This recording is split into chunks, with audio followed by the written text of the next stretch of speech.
Big Brother, mainstream media, government cover-ups. You want answers? Well, so does he. He's Alex Jones on the GCN Radio Network. And now, live from Austin, Texas, Alex Jones. We've seen NBC, MSNBC, CNN all imply that Christians kind of deserve what they got. Maybe the terrorists saw a Christmas tree. Well, now we've got reporters openly coming out in major newspapers implying that Christians were terrorists and basically deserved it. That's coming up. But first, the Attorney General says her number one fear is that she might have to arrest you if you don't fall down and worship the Islamic invasion. Here's the special report. Attorney General Loretta Lynch said Thursday at the Muslim Advocates' 10th anniversary dinner she will take aggressive action against the incredibly disturbing rise of anti-Muslim rhetoric. Actions predicated on violent talk are not America. They are not who we are, they're not what we do, and they will be prosecuted. Lynch did not clarify what actions predicated on violent talk means and did not draw a line between constitutionally protected free speech and violence. She also did not pinpoint individuals or groups she believes participate in violent talk. Judge Andrew P. Napolitano notes the willingness alone to use violence is not criminal. It is only the actual use of violence that is. Thus, it is the manifestation of hatred as lawless violence that may be prosecuted. But the manifestation of hatred as a unifying idea is protected and may not be prosecuted. The First Amendment absolutely bars the government from interference from a person's thoughts or associations prior to any violent activity. Lynch's recent grandstanding before a Muslim group reveals the Justice Department and the Obama administration are promoting the so-called social justice agenda at the expense of the Constitution and the First Amendment. It also underscores the collectivist idea that government has the authority, enforced by its monopoly of coercion and violence, to protect the rights of preferred groups at the expense of the rights of the individual. Meanwhile, the female shooter in San Bernardino posted her allegiance to ISIS on Facebook, while Obama constantly inappropriately takes jabs at the Christian faith. Remember that during the Crusades and the Inquisition, people committed terrible deeds in the name of Christ. Less than loving expressions by Christians? I get concerned. That's right. Let's criticize Christianity on Easter, you piece of crap. That's a topic for another day. Why are we supposed to be politically correct while our traditions, rights, country, and very lives are increasingly threatened on a daily basis? State your name.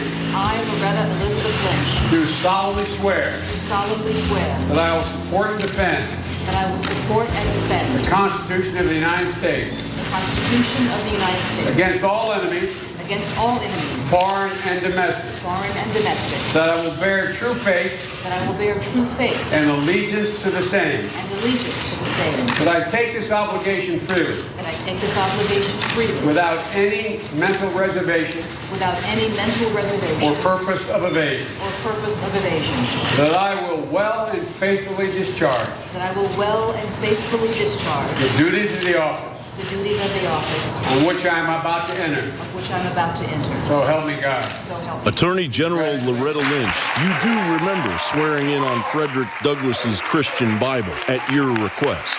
You do know it was Frederick Douglass who famously said, "I would unite with anybody to do right and with nobody to do wrong." The protection of religious freedom is the cornerstone of American society. And of course, not all Muslims are hell-bent on jihad, but it turns out a percentage of them are. And those psychopaths are in the United States and mixed in with the refugees streaming in as I speak.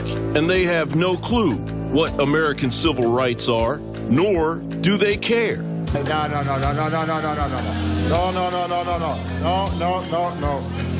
Hey, listen, you're in my house. No, President Obama, this is our house. John Bound for Infowars.com. We'll be back, ladies and gentlemen, on the other side.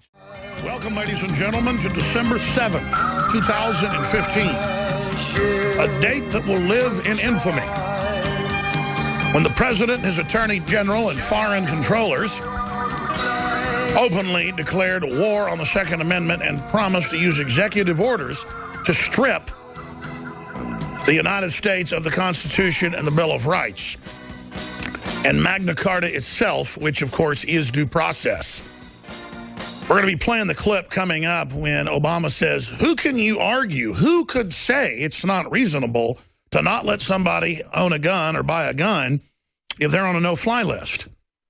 Well, who could have a no-fly list in a country where there's no judge, no jury, no indictment, don't know how you got on the list, over 2 million people on the list, 70-plus members of Homeland Security on the list, a whole bunch of members of Congress on the list? You can't find out how you got on it, can't find out how you get off of it. No one says who runs it, just some shadowy black hole beyond the Ministry of Truth in 1984. Obama says it's insane. And this is how they turn reality upside down and say 2 + 2 = 1 billion. Or you didn't build your business, or Obamacare is going to be free, and then it's going to cut your prices, and then it's going to keep your doctor. Lies, lies, lies, lies. It is so incredibly flagrant to abuse the Constitution like this, and they do it so calm, like, who could disagree with the government showing up at your front door and grabbing your 5-year-old and leading them outside to a wood chipper and throwing them in it? I mean, who could disagree with that? Who could disagree with pouring gasoline all over yourself and letting yourself on fire? I mean, this is basically akin to what they're saying. I mean, who could disagree with taking, terrorists who are on watch list and not letting them have guns? But that's not what's happening. It's not terrorists who are convicted or even suspected. It's not foreigners either. This Malik woman with her fake name and the rest of it from Saudi Arabia, this Jihad Jane, the leader of the attack that killed 14 people, not counting these two, be 16 total. This leader of the operation joined ISIS, pledged allegiance to ISIS, and got into the U.S. with a fake passport, fake name, fake address. It turns out it's all fake. And the State Department says they're very sure that they did the right thing and that the vetting process was followed. Here, let me give you the exact quote. We also have the clip. State Department satisfied with visa process that allowed terrorists in the U.S. Oh, the IRS is back in Congress again. They tried this last year. They're trying to pass a bill right now, and they say it may pass, where if they say you're under investigation, no judge, no jury, no indictment, just somebody in the shadowy IRS that's on record persecuting Americans for political activities since 1913. Under Richard Nixon, under Barack Obama, you name it, just absolute evil. They don't want you to be able to fly out of the United States and will basically block your passport at the border. And now they're talking about doing it to go from state to state even. And the headline basically says, will the IRS even kick you out of your car? The IRS will be the enforcer of Obamacare. It'll be the enforcer of coming after our guns. It's the real shadow criminal organization that works for the private Federal Reserve. There's the headline today. Ron Paul's written the article, Will the IRS Take Your Passport? It's up on Infowars.com. Congress is giving the IRS the new power because a decline in gas tax receipts is bankrupt the Federal Highway Trust Fund.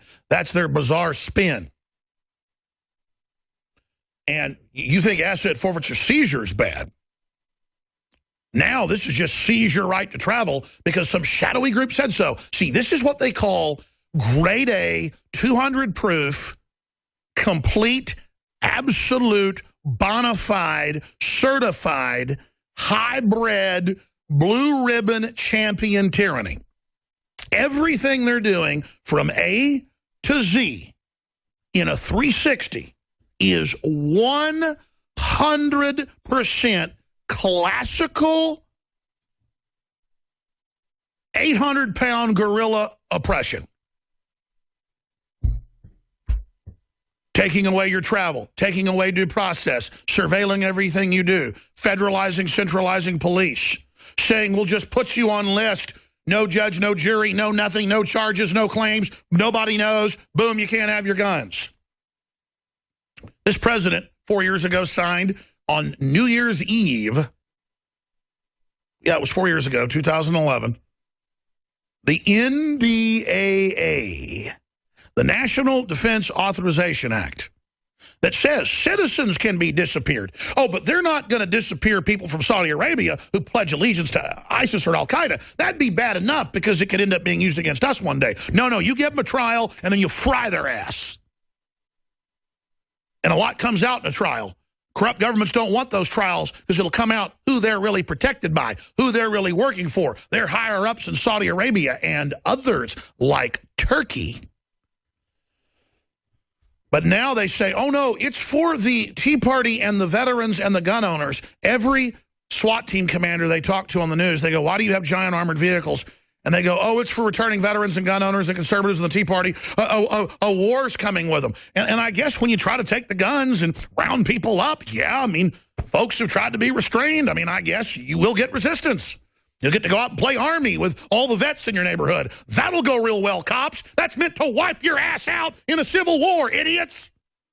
How do you think the globalists plan to launch this operation and take down the country? By getting us to kill each other. Don't be a moron. This is so crystal clear, it's ridiculous. It's ridiculous. You ever been up on a mountaintop with blue skies? I was down in Big Bend a few months ago, and it was clear skies after a front came through. Big storm came through. Hurricane came through the first 2 days. It was crystal clear. You could see from top of those mountains over 100 miles away. I was looking at towns 70 miles away and then past them in other mountains. It's the song, I can see for miles and miles and miles. And you think we can't? We see the whole stinking enemy design. And I'm going to tell you this. If we have the globalist design to take down this country and we can't get the word out to the police, the military, and the Congress, and the general public, then we deserve to be slaves because we have their entire program. We have them caught red-handed, shipping guns into Mexico to blame the Second Amendment and getting caught with the memos that it was a plan. Because lower-level ATF are like, this is criminal. We're getting people killed. What are you doing shipping thousands of guns in? Don't worry. It's to blame the Second Amendment. And they're like, well, I was hired because I'm a liberal anti-gunner, but really? That's a felony. I'm not going to be involved in this. It's one thing to be a cockamamie socialist at the ATF. It's another thing, isn't it, to be part of a false flag. Really want to be part of that? Really want to put your name on that? Because let me tell you, you're going to put your name on a lot more. Stuff's going to get real bad real quick. And it's going to be decision time for people all over this country and all over this world. You know what else happened this weekend before I get into the incredible news? I have seen CNN, NBC, MSNBC all go, well, my Christmas tree. Well, one of them was a talkative Christian, may have triggered, implying it was the victim's fault. They've actually had a major columnist, Linda Stasi, no pun intended, sensationally blamed the victims for being killed and basically calls them radical racist terrorists. Actually calls them racist and doesn't count the Christian and others as a Messianic Jew. See, that's a double no-no. A Christian Jew had to be executed immediately. And it was and he told him, I'm coming to kill you. And no one would do anything because the guy was an Arab, and it's so political correct. There's no group more off limits than radical jihad Arabs. And so came to work with a list of who they wanted to kill, and they did. And they showed everybody who the boss was. There it is, Stasi. And I read that headline this morning, and I thought, Stasi? The East German secret police that Facebook's hired? See, I just said that, and that's actually true. And I can't even believe I just said it. See, that's how upside down these freaks are. Look at this, Stasi. That's the columnist. Let's put it back on screen. San Bernardino killers were radical, ISIS-loving monsters, but one of their victims was just as bigoted. Bigoted because he was a Messianic Jew and was worried about ISIS and was reportedly ministering and trying to get this guy to become a Christian at the lunchroom. And that's bigoted, you see. When Donald Trump went before a bunch of Jewish business people and said, I'm a great negotiator like you. I'm really good at getting stuff done and working together. They said anti-Semitic. No, that's not anti-Semitic. If I was in northern Italy at some city that is famous for making incredible pottery, and I was a person that made pottery as well, and I was speaking to their group of artisans, I would say, you are incredible artisans, and so am I. It's solidarity. No, if you point out Kenyans, statistically, genetically, are the best long-distance runners in the world. It's just the fact that they dominate almost every global long-distance sport. That's not racist to point out Kenyans have superior genetics when it comes to that. It's not racist. It's a fact. But see, they sit there and they take these basic known facts and then they turn it into evil if you point something out like that. Like saying to Germans, gee, you sure brewed some good beer. Oh, my gosh, that's racist. No, it's not. It's like saying if you go eat Mexican food, man, you made some really good enchiladas. Those Mexicans over there know how to really make good Mexican food. It's not racist. This is the mental illness, folks. And these people are sick, sick, sick freaks. And that's how much they hate Christians and Jews. All right, this is just a 6-minute segment. The next long-minute segment's coming up, 18 minutes. I'm going to really go over the huge news, how big a deal the president's speech is, what it signifies, what it means judicially in this country. It means the rollout of extrajudicial disappearance of people, disappearance of your money, not letting you travel, confiscating your guns because some magical group said so. The FBI came out 6 months ago because the FBI doesn't want to be part of this. And I'm not lionizing the FBI. It's just, compared to the White House, they're actually good guys the more I look at it.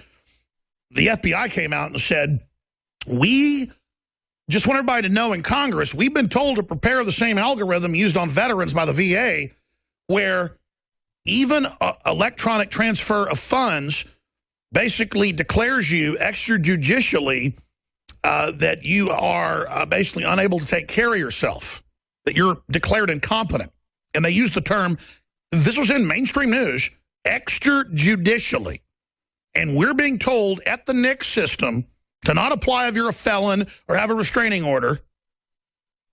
We are being told that that's one of the criteria. And it's a VA algorithm, which just means whatever they want it to be when they take the veterans' guns outside of law. Do you understand that's the next shoe to drop? They've been beta testing in upstate New York, areas of California, this for about 4 years. They're doing it outside of law. And I'm getting chills right now, folks. This is pure Soviet or Nazi level crap. I mean, this is what went on in those countries. So you need to understand, folks, that they are coming. They are not playing games. And gun sales, of course, are spiking and exploding right now, as they should. But when we start the next segment, I got to hit military news first. Turkey invaded Iraq yesterday, and NATO began bombing Syrian military bases. Joe Biggs first reported that out of Syrian news. It's confirmed today. Our media plays that same game going, well, it was an accident. They're also threatening to blow up Russian ships. The president came out and gave an address yesterday in Turkey. And the Russians are responding by loading their missile launchers and artillery when they go through the straits now. And Erdogan says they're not supposed to do that, and they say we're going to do it. So it is on, folks. It is on. It is on. The globalists are moving on all fronts against everybody right now. We're going to break that down. But this is escalating super quick, super fast. And people go, they're going to try to confiscate veterans' guns. That'll cause a revolt. Oh, that's the point of rubbing our noses in all this and saying they'll arrest people if they think the speech is extreme towards Muslims. They are pushing us. And I want to say something. Do not hurt any Muslims. Most Muslims are not violent or bad people. A. B, there's due process. Do not hurt anybody. Don't play into this. Do not be part of it. They're probably going to false flag or something, but I'm telling you, this is the season of radical change, as they promised. So I'm telling you, folks, buckle in. Buckle up, because I told you that the you-know-what's going to hit the oscillating device, and it's here. It's now hitting the oscillating device. It's just going to get crazier from here on out, but everything we do is going to change the future of where this world goes. Briefly, we have free shipping running until the 18th. That's when you're still guaranteed to get any of the great products at InfoWarsStore.com before Christmas here in the United States. You order now, you can get it pretty much anywhere in the world still. But Deep Cleanse has come back in. It's been sold out for a month or so or longer, and it's the most popular product ever, but we can't keep it in stock. It would be our best seller. We've accelerated the production. We got more of it. It really is amazing with the Shilajit and with the zeolites and so many other concentrated known elements in there to really purify and cleanse out the body. It's available at InfoWarsStore.com or InfoWarsLife.com, and that's running through this week. It's back in, and we're going to offer $5 off. We have never offered $5 off. It's normally $29.95. It's now $24.95 at InfoWarsLife.com. And finally, I'm drinking out of an InfoWars coffee cup here. Incredible organic, volcanic coffee from the mountains of Chiapas in southern Mexico that I think is the tastiest, strongest coffee out there, personally. You can buy 2 bags of InfoWars coffee at InfoWarsStore.com and get an InfoWars mug free while supplies last. Wake Up America coffee is 100% organic, non-GMO, grown without pesticides, and gourmet quality. And it supports the InfoWars. It also makes a great Christmas present. So buy 2 bags of the coffee. They're already discounted. Get a free coffee cup. Get a couple orders and give coffee cups as gifts and help send folks to InfoWars. Well, the Attorney General has, quote, recalibrated, that means walked back, the message on, quote, hateful speech. She's now saying, no, you have speech that's hateful, even though she said if it's hateful, we're going to arrest you. But you better watch it. Remember when Obama was running for president in Missouri and Texas and other states? They had announcements in Texas, of all places, but also Vermont. A whole bunch of states saying, if you say Obama is a Muslim, if you say Obama is not going to cut taxes, you will be arrested. By the way, if you think I'm joking, go to YouTube and type in Obama Truth Squads, and you will see newscasts from Missouri, Texas, Vermont, Illinois, and other states, all the same script. District attorneys with police on TV saying, we're going to arrest you if you talk bad about Barack Obama. Now, that's who these people are. Flaming totalitarians. Dangerous. Now, obviously, most police, most district attorneys are not complete out-of-control thugs. But let me tell you, they're trying to mainline it. There it is. Obama Truth Squad responds to outraged citizens. You can actually go watch the youth brigades prepare to spy on you. Well, they had big plans for Obama, and most of it's failed. But still, what he's gotten through has been nightmarish. So you can go back to 2012, 2009, 2008. You can see the truth squads on the news. Oh, I forgot one, too. Boston, Massachusetts, going, if you claim the president wants to raise taxes or that Obamacare isn't free, you are a liar, and that's fraud, and I will arrest you. Because as the local district attorney, I investigate fraudulent claims. Well, what does that mean? You mean in advertising? And so now my speech is advertising? This is the garbage they engage in. Attorney General Loretta Lynch Monday, sounds like a country music singer, appeared to recalibrate remarks she made last week that suggested the Justice Department can investigate speech deemed hostile towards Muslims. Of course we prosecute deeds and not words, she said at a press conference Monday to announce an unrelated civil rights investigation of the Chicago Police Department. And then they go on to expand on that. No, they are telling people we will arrest you for your speech. That's what this is all about. And they think of Christian speech as the worst thing in the universe. And we have a new clip from Melissa Harris Perry, the one that gets up there and says your kids belong to the state, where she holds up Malik, who was trained at a Pakistani Islamo-fascist school, we now know, of course, funded by the Saudi Arabians. They're building 200 of these here in the U.S. 200. Even the FBI and even British intelligence has come out, and even the Germans came out who've been putting up with all this last week and told Saudi Arabia, stop it. But see, they're having to do that on record because Americans are getting informed now about who's behind this, why this is happening. But leftist journalist, this is an Infowars.com headline. You can go to the New York Daily News and read it, though. I mean, she really did it. Victim of San Bernardino shooting deserved it because he was conservative. How do you pronounce that fellow's name? Thalassinos was also a hate-filled bigot, close quote. I didn't say that. So Christians, a Messianic Jew, multiple Christians were hunted down and killed because they were Christians. They were two hate-filled, bigoted municipal employees interacting in one department, she wrote. Now 13 innocent people are dead, the unspeakable carnage. Stasi, that's her name, phrasing is revealing. She refuses to include the Christian among the innocent and instead places him among the guilty alongside Farouk and Malik, indicating Wednesday's shooting was his fault. And we have links to the news saying Christmas tree might have triggered it. Don't you just love it?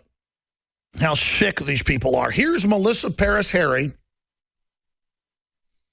Remember they talked about Paul Ryan being a hard worker to basically open the borders up and set up a North American Union and let anybody in? Because he basically might as well be the leader of La Raza or Mecha or something, which it's all run by big corporations to begin with.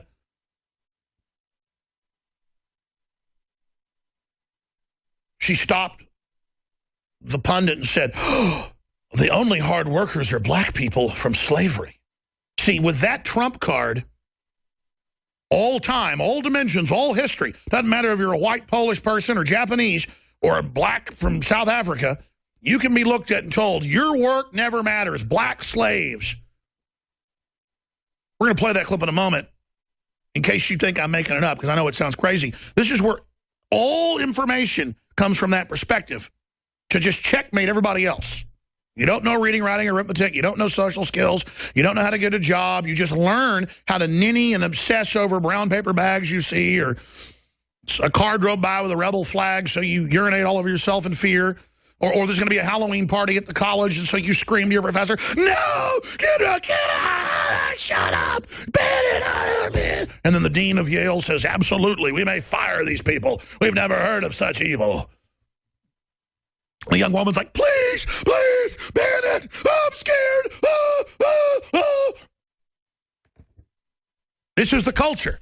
And here is one of the new rulers of the mentally ill, one of the rulers of the disabled psychologically, one of the new shamanical princesses over the throngs, a university professor, a former top university official. She's running on the whole MSNBC crowd of mental midgets. The same program they run on these desperate, scared, in-debt kids that show up, want to be cool, and they go, we got graduate students over with free dinner and beer tonight. Come join the reading. And, hey, you like Mao Zedong? We're going to fight the whites. Well, you're white. Doesn't matter. Nothing worse than a white. You're not white. Don't you join them? I mean, this is literally how they operate. You're like, all right, I just wanted to go to school and be friends with everybody. Well, you're going to learn about how the racists want to rape you, too. Okay? Because all sex is rape. Okay, and you can't be a geisha girl or a cowboy or a Native American because it hurts people's feelings, all right? Now let's go outside and scream in fear. Somebody wrote a poop swastika on the wall. Okay, I will. I'm paying $40,000 a year for a worthless education. I will. They want you so scramble-brained you don't get upset over the big debt bubble and the college scam. So here's Melissa Harris Perry pimping everybody. Then I got to get into the latest news. But here she is going, look at this. They're showing the face of jihad as a woman. It's so horrible. Well, that is the face of it, lady. They have a report coming up, Rob Dew's putting together, where we show Obama over and over again. It's going to be in the next hour, saying, now Republicans are scared of women and children and widows. And then, yeah, they're blowing everybody up, shooting everybody, and running around murdering people. And the point is, in the aggregate, it's still a small effect, and I don't think it is even a large minority of Muslims. The issue is you're going to take our rights and our guns, leave the border open, and surveil what citizens do. It's all a fraud. That's what we're saying. That's what's going on. And you bring in millions of people from jihad zones who invaded Syria to take over a wealthy, prosperous nation. Let me tell you, these Sunnis came in, folks, and took people's houses, their swimming pools, their businesses, their 1,000-year-old farms, Christians and non-radical Muslims, and blew their heads off. They even came to other Sunnis that had money and robbed them. And now the Russians have kicked them out of most areas, so they're going to Libya, and they're going to other areas and getting out into Europe. They're going through Turkey. And they're coming here, and then the guy's complaining about Christians and Jews at work. He's from America. She goes, listen, we're going to lead an attack and kill all of them. And Melissa Harris Perry can't allow that because the only villain is white people in her Ford Foundation program. And by the way, she doesn't hate white people. She's rich and lives with a bunch of white people. She's half white. She's just there to game everybody and keep them on the plantation. She is a slave master, a modern psychological colonist of people's brains to screw them up. Let's go to this operative, literally schooled in psych warfare, 100%. I'm not just saying that for rhetoric, folks. She's trained, okay, how to jack people's brains. Here she is. And then all of a sudden we find out they're Muslim. Bam, gun violence is out of the question. We start talking about terrorism, and I'm extremely disturbed. I mean, I looked at the New York Times cover today. Here you have a whole op-ed on gun control. Great.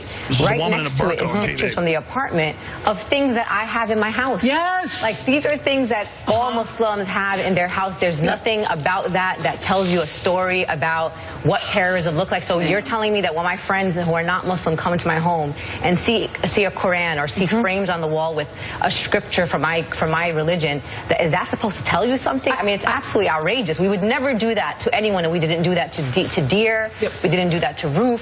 I'm tired of the double standards of how we treat Muslims. I mean, they are the perpetrators. That image, and then also right next to it, an image of the shooting suspect there in hijab, and that idea that, like, okay, this is what terrorism looks like. For me, that is a difference, and it is a material and meaningful difference. All right, why doesn't Melissa Harris Perry wear a headdress? If you went to one of those countries, you'd have to. And our government's backing the groups that go to these countries and make people wear these headdresses. So I got a woman with a headdress on lobbying that no one blamed white people for Roof. They blamed everybody. They took down the Confederate battle flag in 3 state houses. Everyone apologized for basically being white. Did the black people apologize when a crazy black guy went and shot people, a few weeks later because they were white? No, and black people shouldn't apologize. You didn't do that. That individual did that. Oh, no one showed his home. No one showed where Roof lived. No one, of course they did. So this is how these people operate. Meanwhile, we've got Obama in his presidential address last night saying they're going to end judicial due process, 1215, Magna Carta, Battle of Runnymede. Forget Constitution, Bill of Rights. It's all based on that. Runnymede, 1215. Why? Who could disagree if somebody is on a terrorist no-fly list that you could buy a gun? No one could disagree with extrajudicial no-fly list that millions of innocent Americans are on. No judge, no jury, no background, can't get off it, don't know how you got on it. This is the NDAA. This is all of it just disappearing who they want. The IRS not letting you fly or travel or drive a car or get a driver's license they're talking about under federalization of the National ID card, the Real ID Act. Now the feds used to say no highway funds if your speed limit's over 55. Now it's, we're going to selectively say who can have a driver's license now if the IRS doesn't like you. Ron Paul's written an article about that today. You like extrajudicial? The IRS that persecutes anybody right of Mao Zedong? You want to live in a tyranny? Folks, it doesn't get more brazen, more arrogant, more naked, more complete, more in-your-face, giant red flags, explosions, and balloons going up.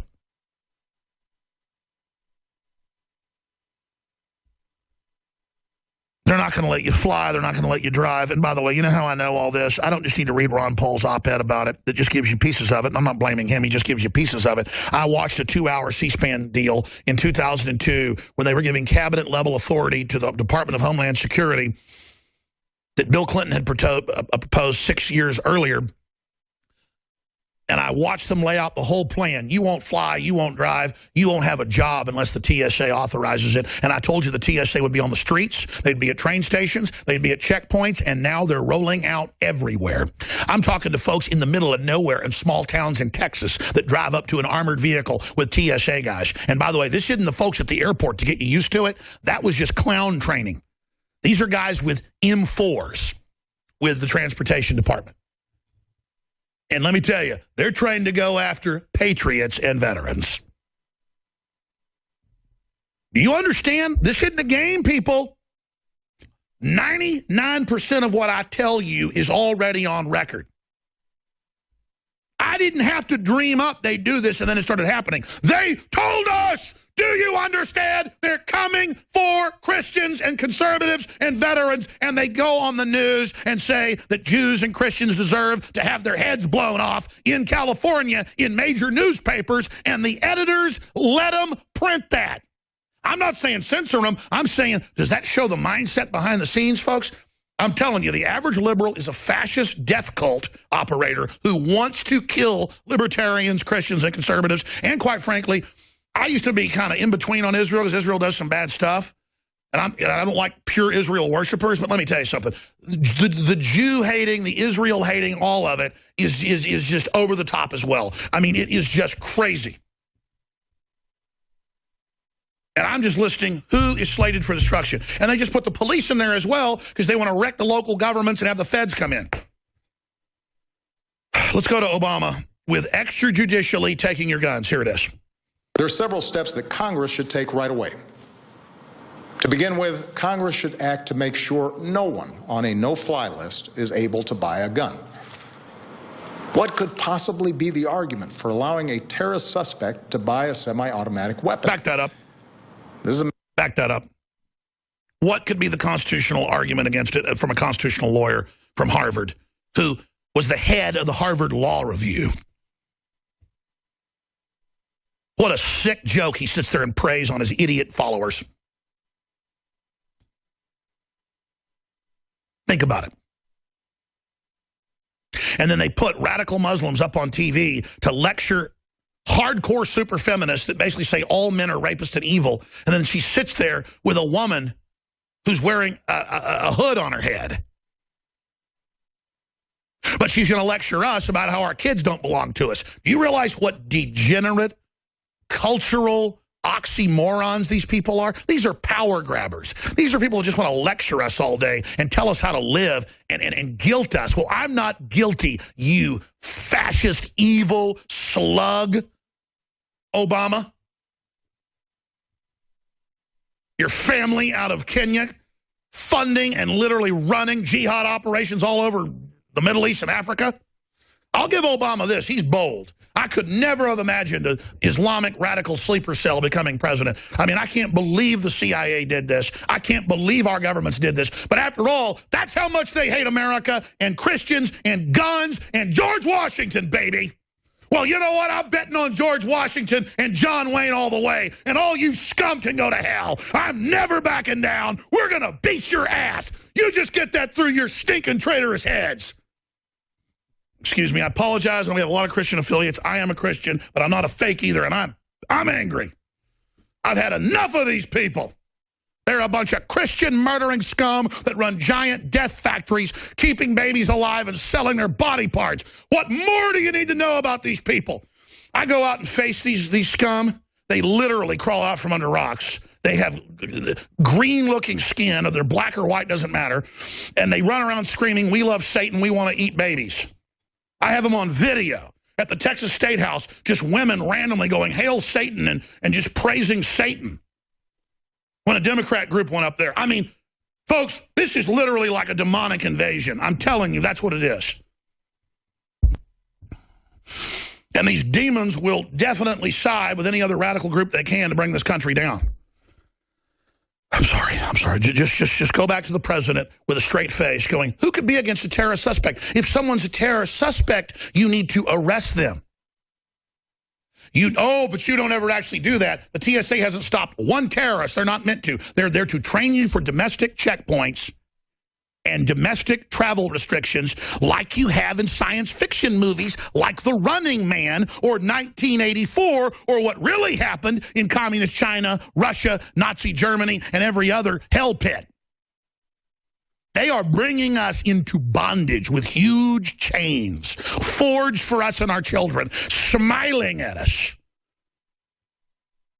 This is the takedown of America you're beginning to see the beginning of. With every police department trained and ready for war with the veterans and the patriots.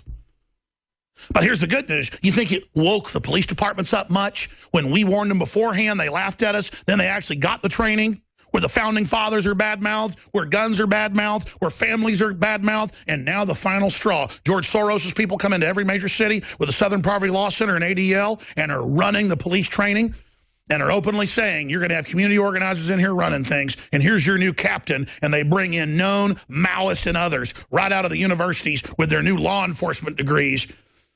I mean, you talk about dangerous and sick, and they're putting the military full of all these people.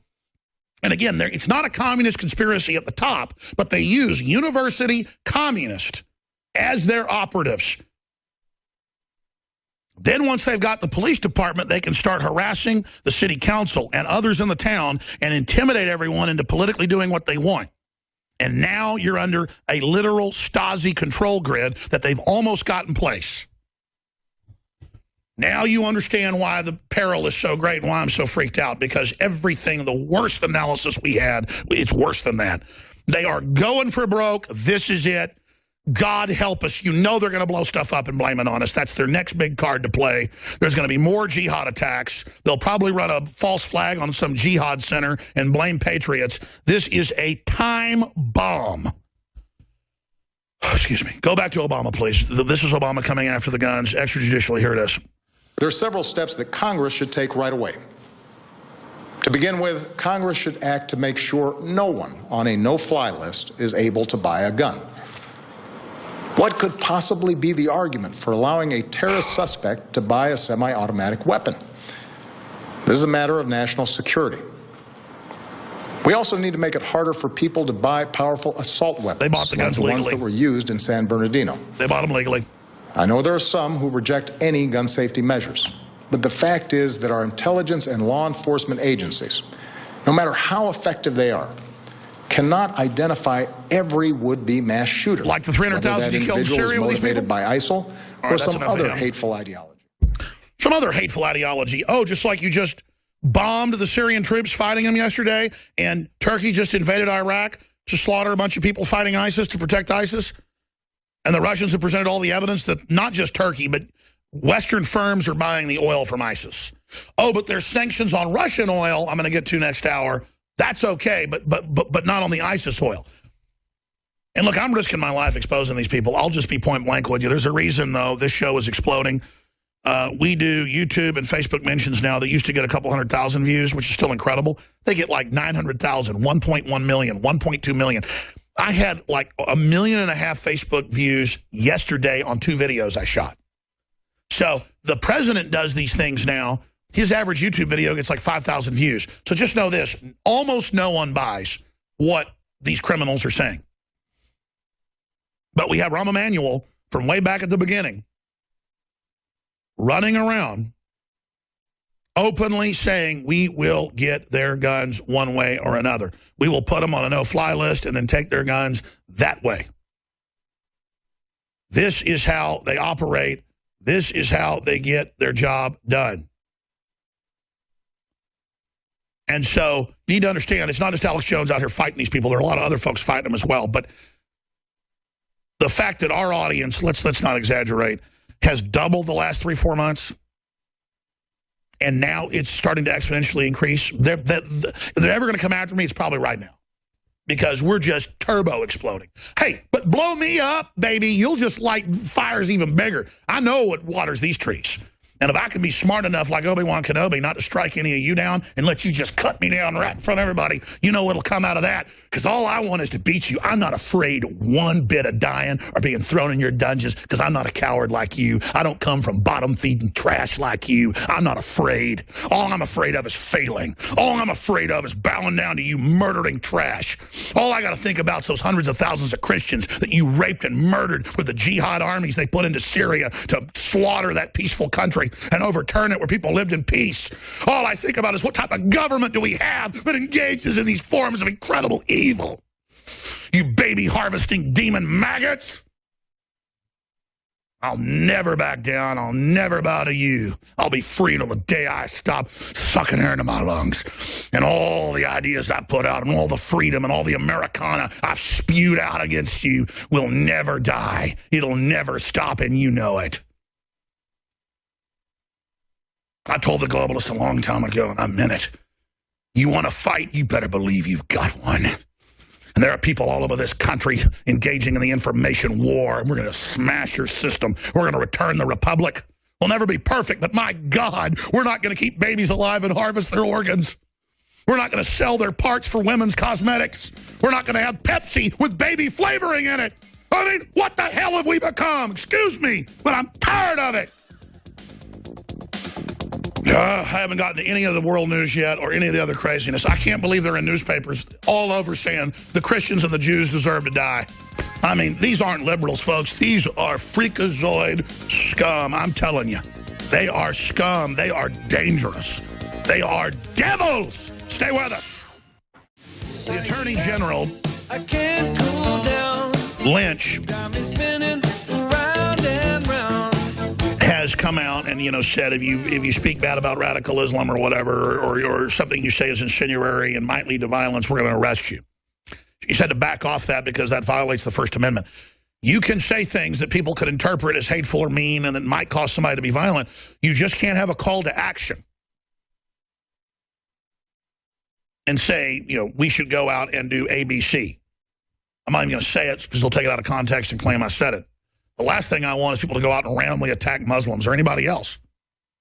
Usually the idiots that do that go into a liquor store or a gas station and shoot a Sikh, which actually have huge wars with the Islamists for hundreds of years in India and are a big part of the British military because of that. But people see a guy wearing a big purple or pink turban and they think, hey, newsflash, it's like the idiot that went and shot up the Sikh temple and killed a bunch of people. Remember that a few years ago? Because he thought it was Muslims. Only an idiot. I mean, what type of idiot goes to kill people and doesn't even get the right group? Well, the type of folks, in fact, I've actually known people who get so upset by 9/11 and things.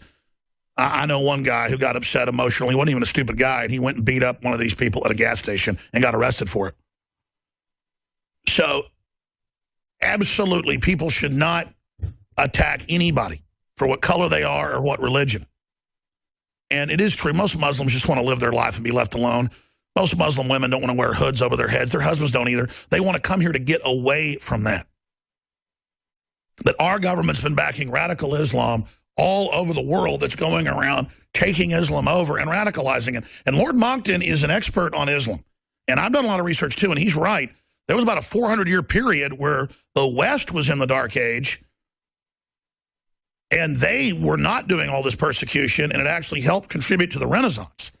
So it really is true that Islam has not been as radical as it is now before. It's had expansionist periods, it's had very radical periods, it's had periods that weren't. Right now, because the population is exploding, because of the Saudis being the main force behind Islam now, it's bad news, folks, in the mainstay. And by the way, that's not anti-Islamic or anti-Arab, because that's where that centers. You know, Islam's all over the world, one of the biggest religions there is, probably the biggest. The bad news is for other Muslims and other Arabs and other people in those areas, because that's who they kill. 9 out of 10 people or more killed by radical Islamists are Muslims. Look it up. 98% 8+%. It varies depending on what attacks there have been, but 98% of terrorism worldwide is Islamic. And Melissa Harris Perry gets up there on television and says, don't show her in her hood, don't show her in her hijab or whatever it's called, the burqa, because this is stereotypical. No, lady, that's what they wear. I mean, you got some of the Orthodox Jews cover up their faces.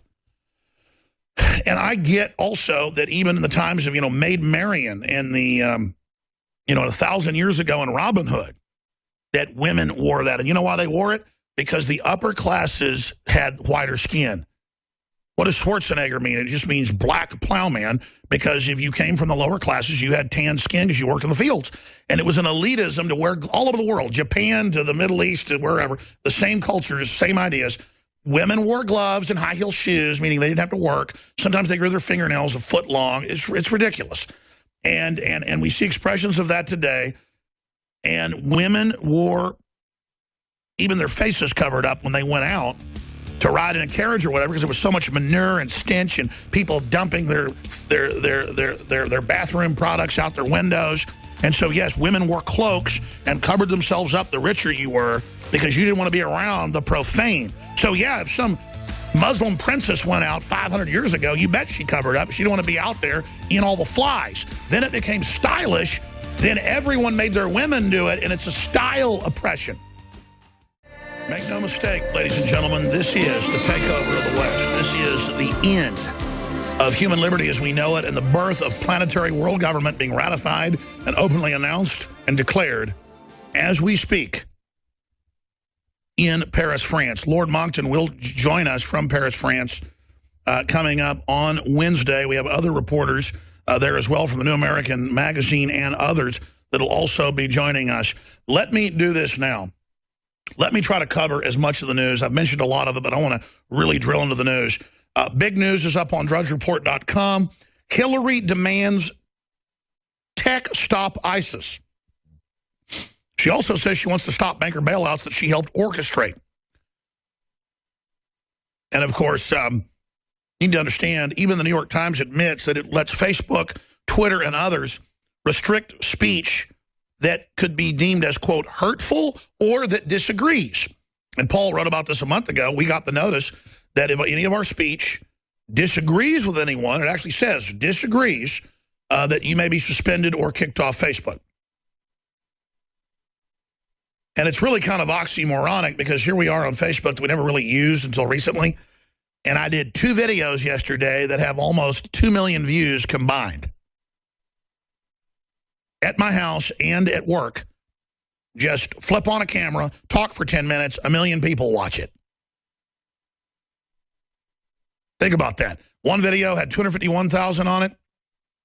Another had 877,000. That was last week. If you go back, there was another one I shot yesterday. You add them all together.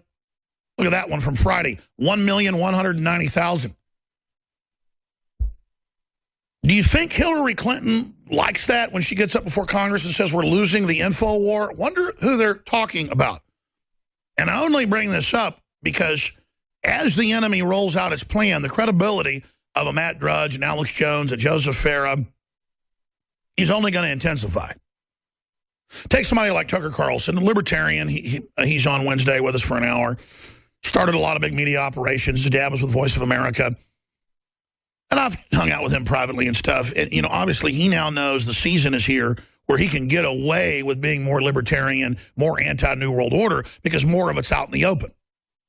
And the fact that he can go further now shows how much of the info war we're winning. The fact that Donald Trump can come on this show and sound like yours truly, or vice versa. The fact that he would come on this show knowing he'll be demonized for it. I mean, I'm not going to toot my horn here, but Donald Trump's plugged InfoWars 5 or 6 times the last year, and I've talked to his people and him and others, and, obviously, to anybody watching, they're listeners. I'll just leave it at that. So many times we call up to get a congressman or woman on, and they go, oh, yeah, I was listening to your show yesterday, or I was listening today, I'd love to come on, or, listen, I'm a big listener, but my constituency isn't ready for this, so I can't come on. But, by the way, here's some really good intel on a bill that's going to be introduced next week. We have congressmen and women's offices sending us tips, sending us intel, but they won't come on. committee chairman, you name it. But see, Dr. Steve Pieczenik called up this weekend. He wants to come on. I'm glad to have him on. One of the founders of Delta Force, one of the heads of the founder of the hostage rescue teams, ran some of the biggest hostage rescue operations, also ran psychological warfare for the State Department and directed the CIA with some of their policies, ran the Camp David Accords, you name it. I mean, he is a big fish in all of that. But this is a world now where folks don't know who Chuck Yeager is. And he said, no, this is a major breaking point. Just like the bin Laden raid being fake and the SEALs going public, them having to kill a bunch of them, just like the other bellwether events, the Piers Morgan event, he said Trump coming on signifies the death of the mainstream media and that you are now the new media. And we're not bragging about InfoWars. What we're saying is the enemy is in trouble. The usurpers, the occupiers, the interlopers, those that have come in. So Hillary's in the New York Times. Hillary demands tech stop ISIS. They let ISIS recruit. They let them flying out of the U.S. It was a project of Saudi Arabia, NATO, the United States, Turkey, France, the UK, Israel, Pakistan. She says you're going to hear all the familiar complaints. That's a quote of freedom of speech. Ms. Clinton said in an hour-long speech in a questions and answer session at the Sabian Forum, an annual gathering of Brookings institutions that focuses mostly on Israel's security issues. She's there at a powerful Israeli forum, basically, trying to get the Israel lobby to jump on board to restrict free speech on the internet. And we've got Zuckerberg running around meeting with the communist Chinese leaders 4 or 5 months ago in the U.S. on how to censor the internet and admitting it. People go, well, that's an oxymoron. Why would you be on Facebook with 3 million likes between all our channels? One of them has about 1 million. And how would you be reaching 1 million people or more a day just with videos? Well, the point is they've got to get all this lined up and legally put in place first before they do it, because it's a big deal. But little sites are getting knocked off all the time because they don't have the power to expose it or have a lawsuit over it. Because, see, you can argue all day long that, oh, Facebook belongs to Facebook. Well, that'd be like if you advertised certain prices at a grocery store, but when somebody else showed up, you said, oh, well, that label doesn't mean for you. That milk's not $3 a gallon. It's $15 a gallon for you. You see, you can't advertise it as a free open forum and then have InfoWars bring you millions and millions of people and vice versa in this public commons and then turn around and censor what we're doing. So that's the battle that's taking place right now on Facebook. People ask, well, why are you on Facebook? I'm on Facebook because we're using that platform to reach new audiences and then bring them to InfoWars, bring them to the nightly news, bring them to our own servers, bring them to our own platforms that are our main base, our main fortress. But then without that, we have another ring and then another ring and another ring and all sorts of different media operations, because from day one, I've dealt with censorship and hack attacks and moves to shut us down and shut us up.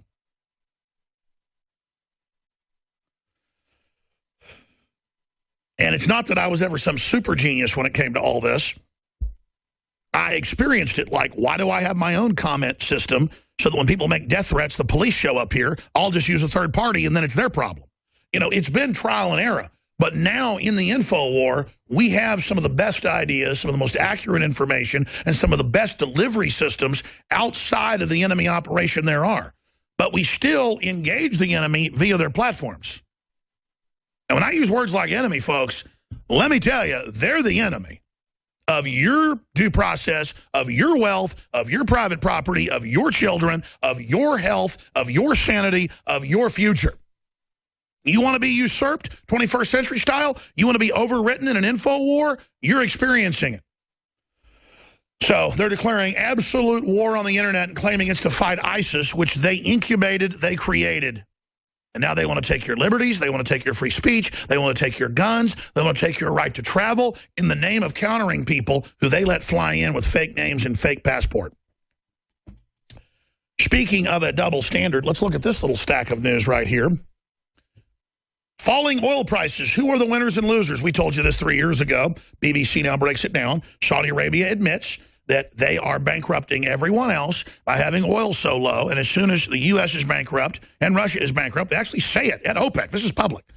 That after U.S. producers are bankrupt and after Russia's bankrupt, losing literally hundreds of billions of dollars a week,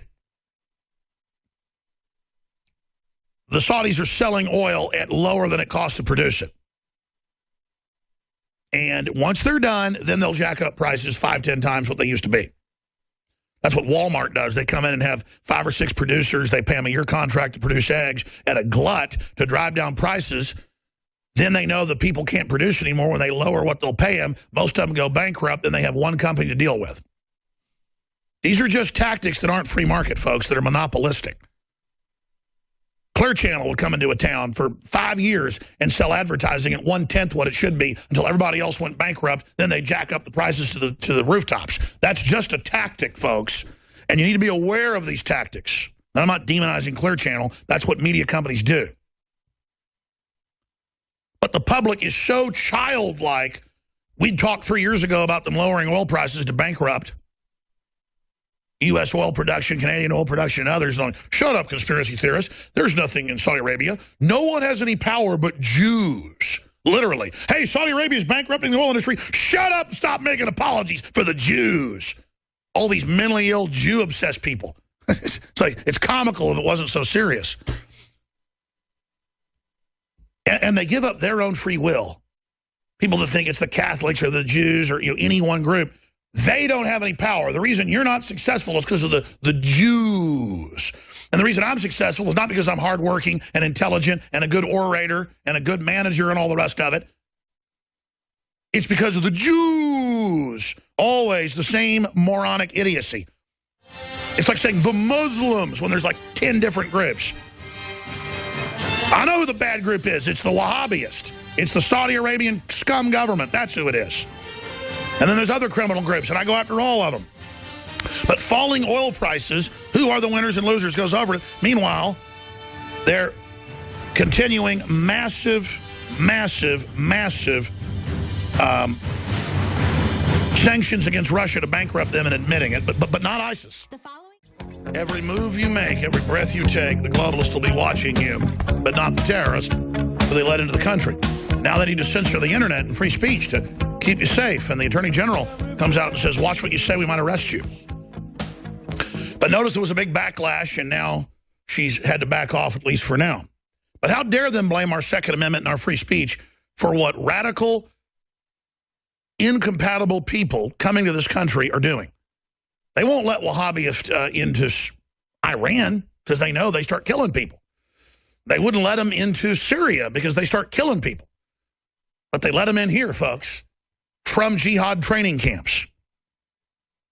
By the way, Nico was just in here during the break. He goes, Alex, when you plug, and it's about to sell out, by the way, in the next couple of days, the InfoWars Premium Power Pack, I keep saying it's a third the size of a small briefcase. He goes, yeah, that's true, Alex, but the actual battery itself with the jumper cables and all the different plugs and power outlets and every other converter you can imagine, I mean, this is just such an amazing unit, is the smaller than an average hard drive.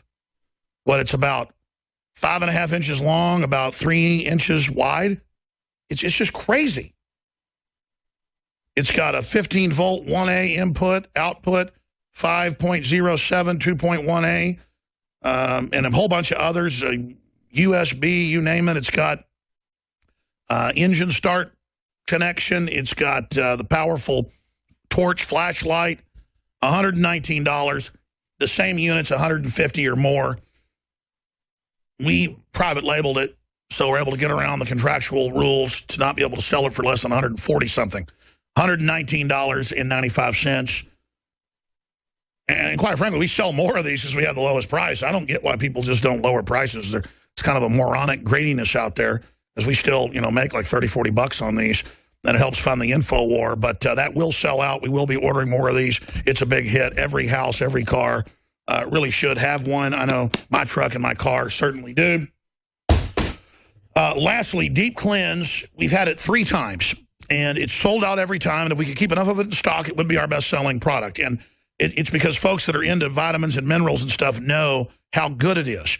For the first time ever, we're discounting it $5. So instead of $29.95, it's $24.95.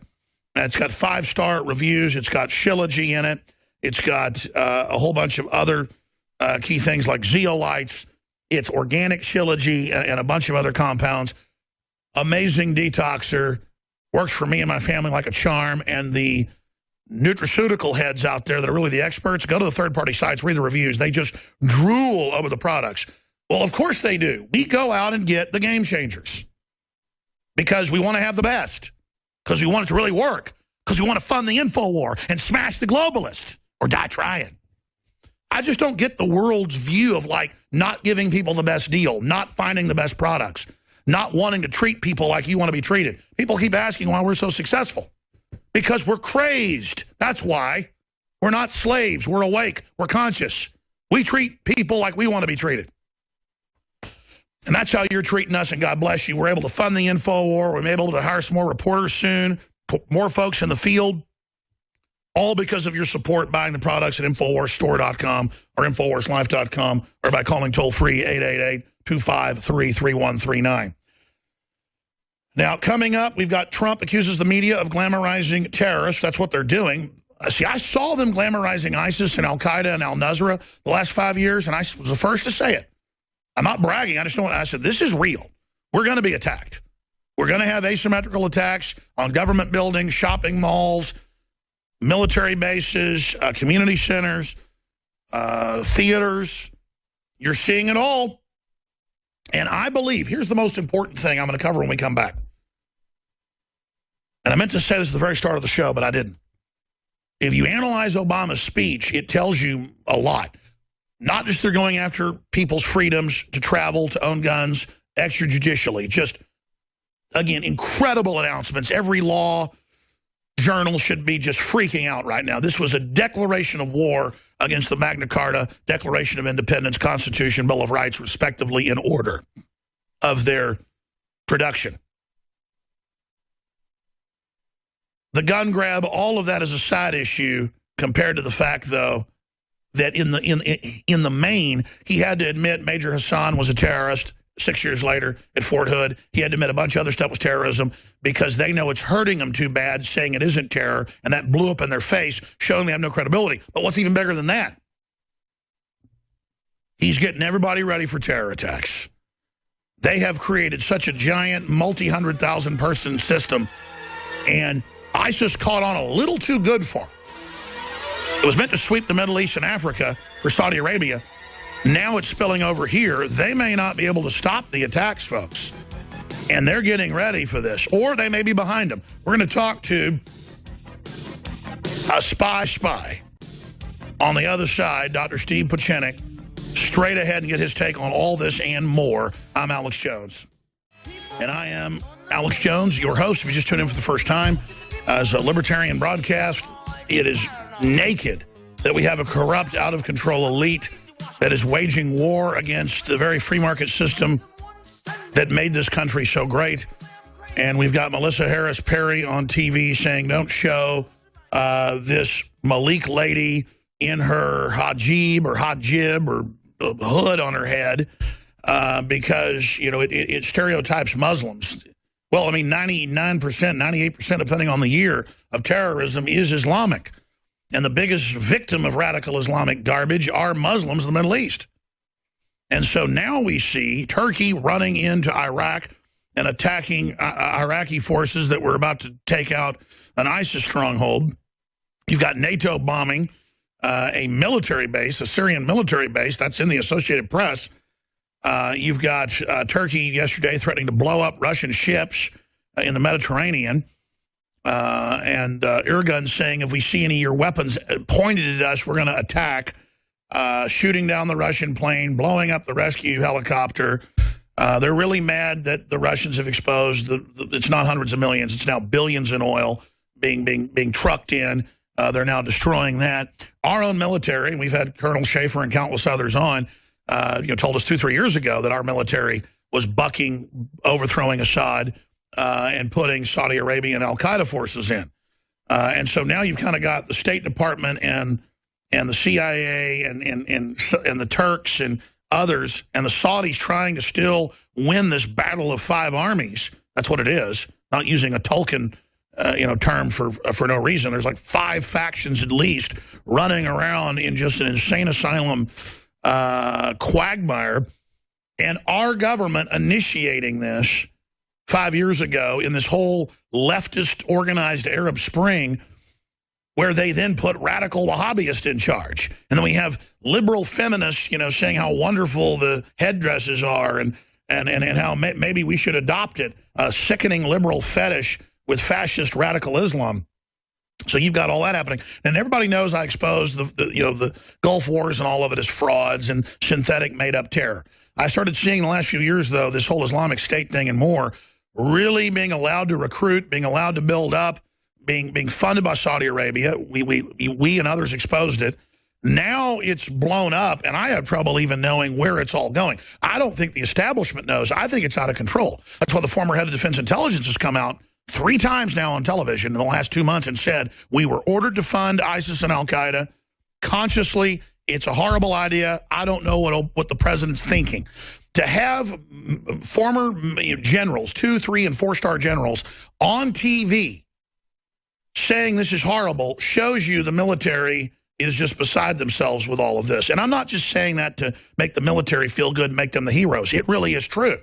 And Dr. Pieczenik will be with us about 20 minutes into the next hour. I don't want to just spend all day on what he wanted to come on about the InfoWar and the success of this show, though it's important to admit that to show the weakness of the establishment media. It's not really our strength, it's their weakness. I want to pick his brain as a real expert on Islamic terror. He was involved in Camp David early on, the founding of Delta Force right through that, then a bunch of big famous hostage situations that he helped resolve when they had hundreds of hostages. He was also involved, according to London Telegraph and other major papers in the Italian government, with a whole bunch of other stuff dealing with the communists and others, but he'll never speak to that really on air. His website, stevepieczenik.com. But so much is happening right now, and this is a time in history, clearly, where the stars are aligning for the good, the bad, and the ugly. And so that's why I want to get his take on the general world. But, Doctor, I'd like to just throw a question out, have you talk a couple minutes, move to the next question. There's so much to talk about. What would you like to start out with?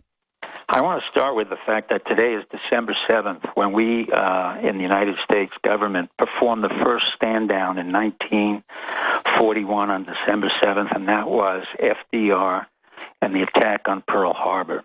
From that day on, 60 years later, our government continued to do stand-downs, false flags under Bush, Cheney, and we had 9/11, we had the attack in Iraq. That was a disaster. We went to 3 wars. That was a disaster. We went into Yemen, Sudan, Somalia. Nowhere along the line did our generals or admirals stop any civilian president from saying this is a disaster. It's great that all the DIA operatives came out afterwards and said that this was a problem. But I have asked repeatedly our intelligence community to stand up and stop the President of the United States, be it Bush, Cheney, Clinton, or Obama. Obama has been a disaster from day one. His history has been nothing but a contrived absurdity about a CIA operative born of a CIA grandmother and mother and grandfather who had no background, no experience whatsoever, and was voted in without any vetting by the Secret Service, the National Security, or any organization in the United States. You and I could not have become president of the United States the way Obama did. And what did he do? He created a false flag and a stand-down issue with the killing of Osama bin Laden, which never occurred, since you correctly defined 14 years ago that Osama bin Laden was dead. So we had an Admiral McRaven, the SEAL team, which was just a shame. It's a disgrace in the United States that they stood up and said they killed Osama bin Laden, when in fact they had even been dead for 14 years. So we have a collusion among the President of the United States, who's created false issues, in not only in Benghazi, not only in Osama bin Laden, but in Sandy Hook. Sandy Hook was par excellence the description of a non-existent killing of a so-called Asperger's individual who supposedly killed 22 kids and several adults with a lot of machinery and a lot of heavy equipment. It was nonsense. It never occurred. Sandy Hook was shut down as a school in 2008. Since that time, Obama has criminally, consistently developed stand-down and false flags all over the United States. Well, let's shift gears then, Dr. Pieczenik. I want to expand on this. Looking at the big picture, as a guy that was at the highest levels of major global operations, yes. Specifically, what do you see happening with these jihad attacks happening all over Europe, now happening in the U.S., the media attempting to say it wasn't jihad attack, that blew up in their face. I mean, they are really making some idiot moves right now. What do you think's the larger situation behind this? The larger situation is that we are creating, the United States, along with NATO forces, Turkey, Saudi Arabia, and Israel, we're creating strategic tension points all over the Middle East in order to create conflict so that we can control the situation. First, we create disorganization and chaos, and then we come in to presumably control the situation in the Middle East. This is completely created by our capability and our incapacity to control chaos. We've created the chaos through the CIA. We created the chaos through SOCOM and the military forces. We then went into ISIS. We created ISIS with the help of Turkey and Saudi Arabia, Qatar and Dubai, and then we wanted to use that as a counterforce to the Iranian recognition, to the Shiites, and use it as a counterforce to Bashar Assad.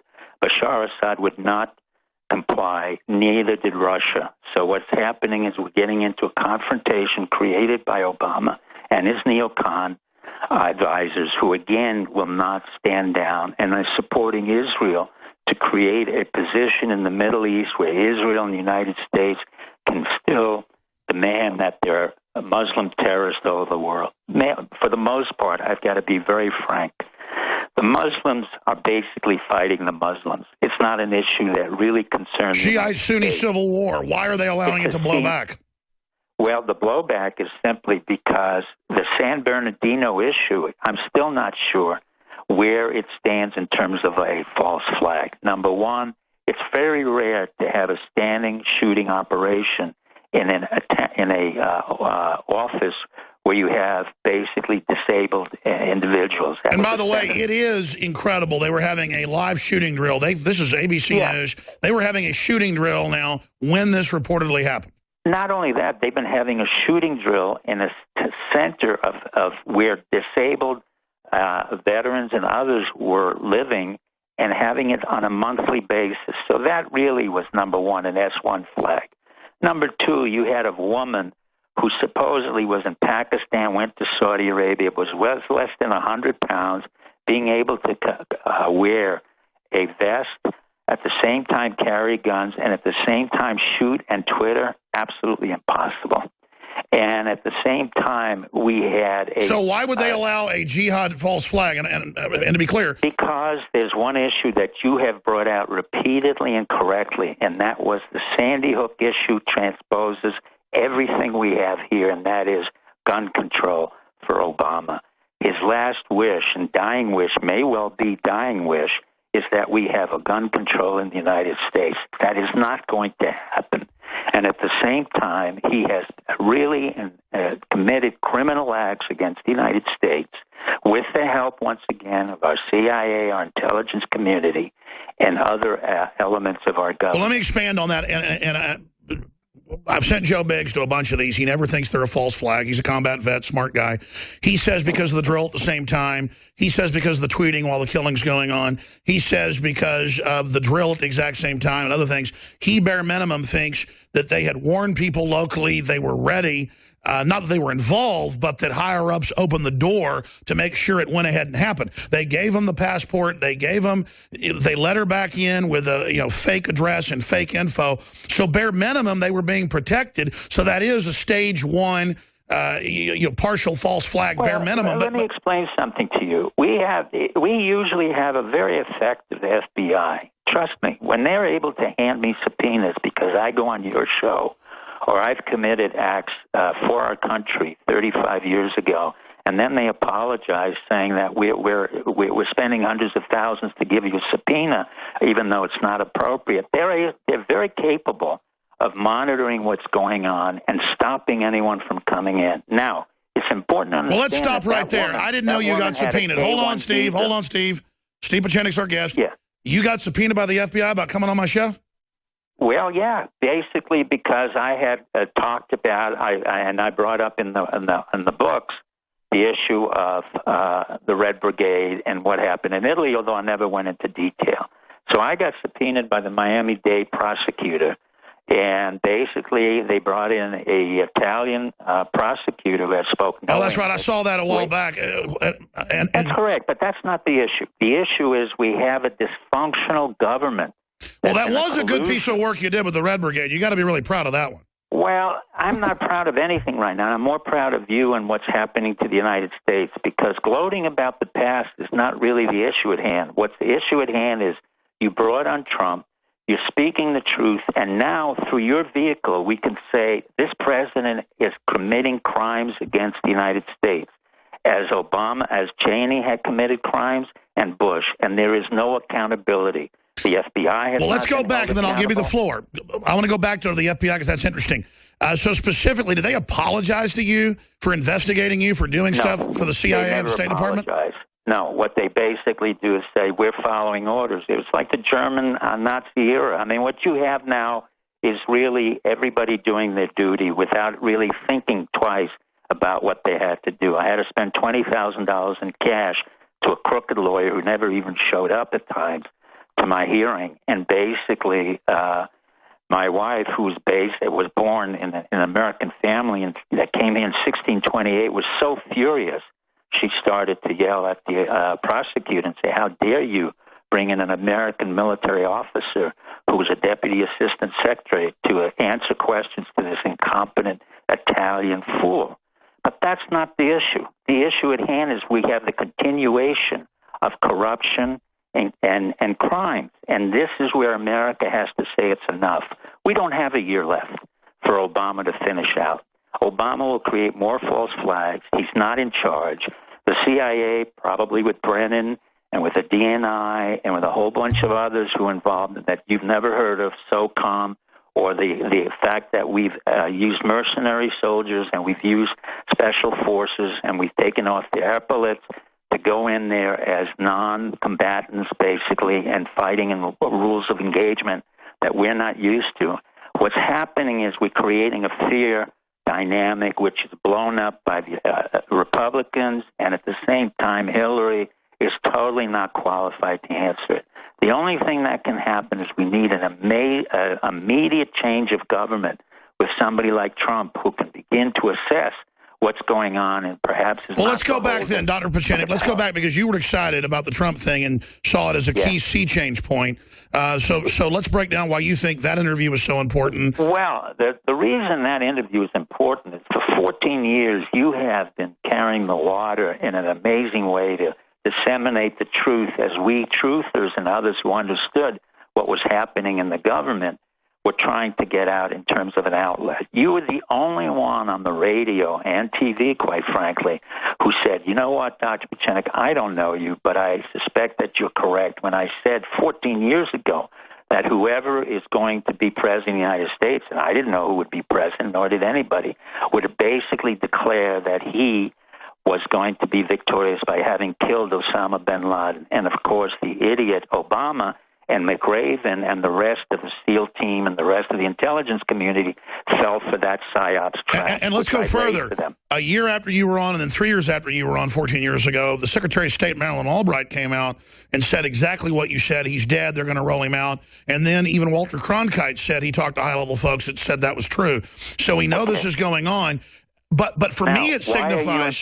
Let me get to the point to the American public. You are important because basically you have been the game changer in the entire business of the media. Now, I've known the media very well from the New York Times, the Wall Street Journal, all of them, Roger Ailes.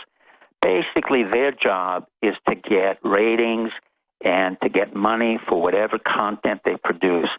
Your job, which I really didn't know from the beginning, was to assess the facts that were out there. And thanks to your own intuitive knowledge and sense of righteousness, you went on to say, okay, let me hear what the alternatives are. And you continued with it. And in that sense, to me, you represented the American public, the public I knew, the people who worked hard, the people who had to earn a living, the people who went to jobs on a daily basis, not the politicians like Hillary or Obama or Bush who were entitled little brats who never spent a day in work, who never went and served the military, who never had to pay a mortgage, who never had to pay anything else other than the money that they accrued from book sales and self-aggrandizement. Those days are over. And what happened is you allowed a Trump to come in, thanks to Mr. Roger Stone, whom I've known about since the Reagan administration. And he was brilliant enough to say, you know what?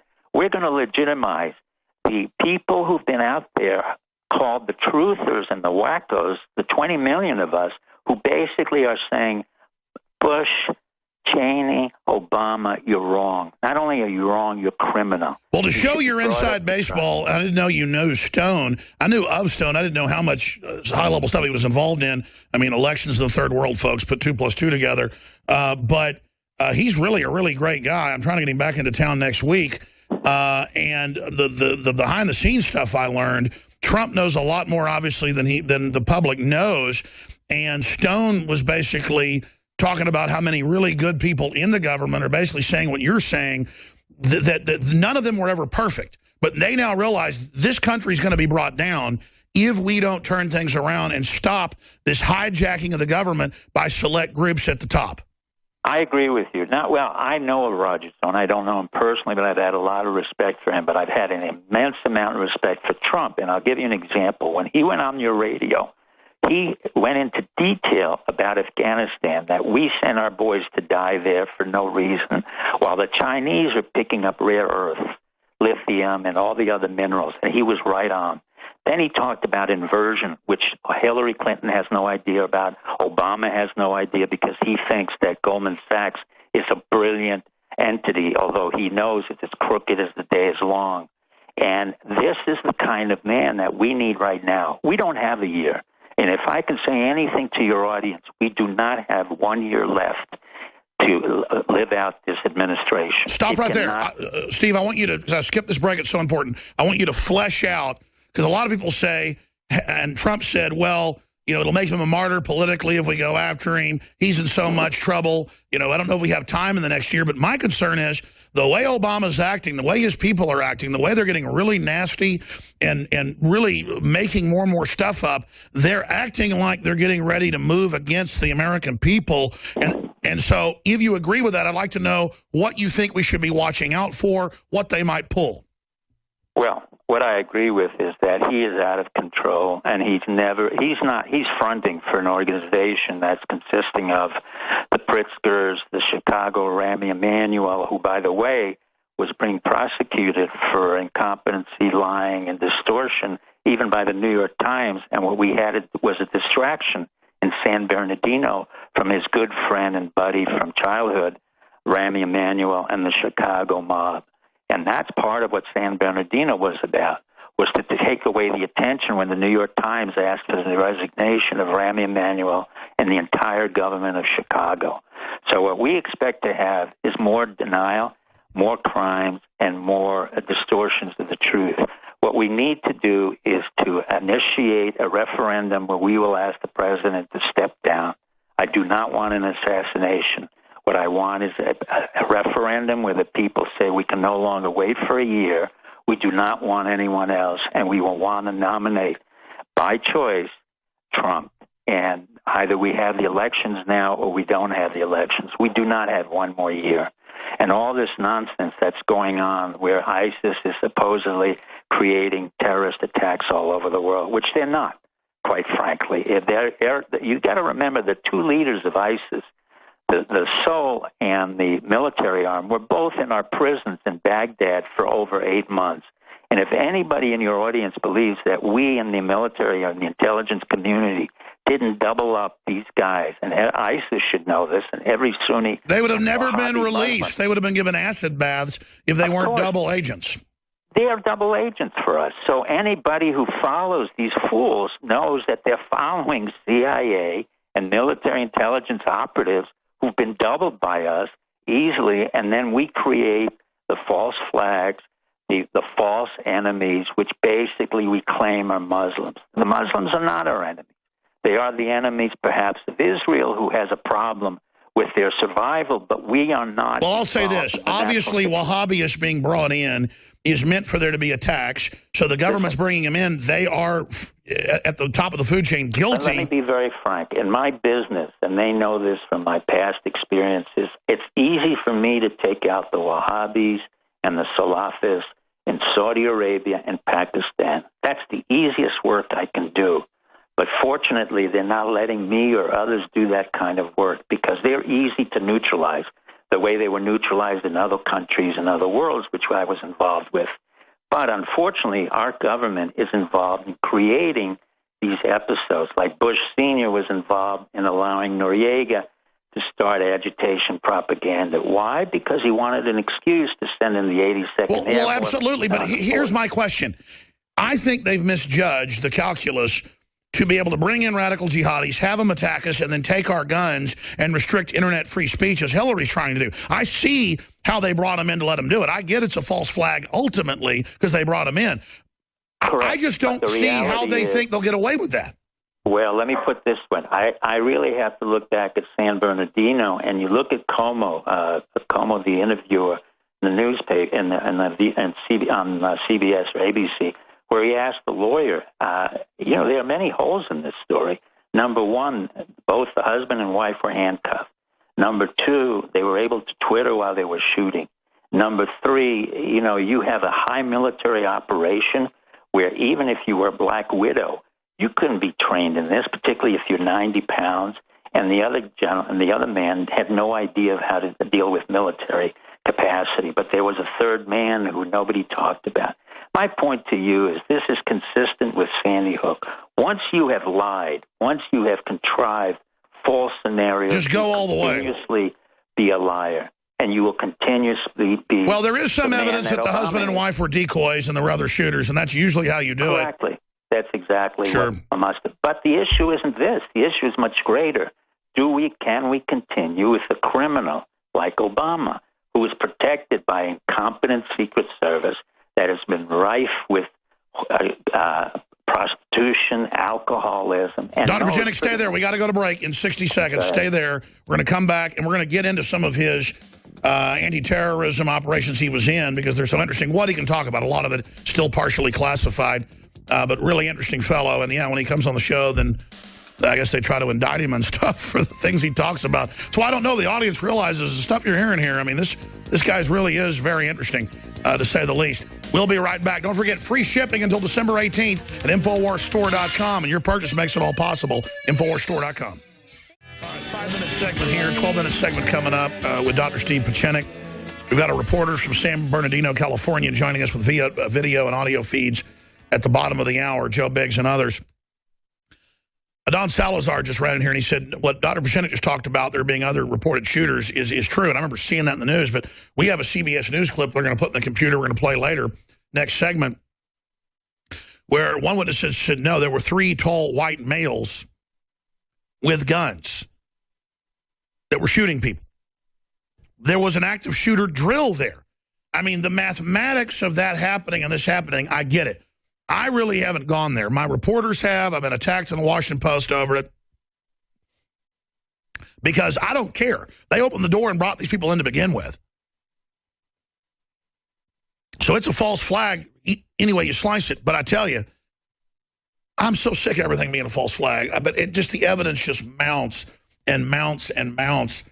And then the fact they think we're so dumb that they would let people attack us or bring them in or do it, and then blame our guns and blame the internet for it, really shows how stupid they think we are. Dr. Pieczenik, we've only got 3-4 minutes left in this segment, long one coming up, but specifically, what do you make of that? And then let's start talking about real terrorism that you've actually dealt with.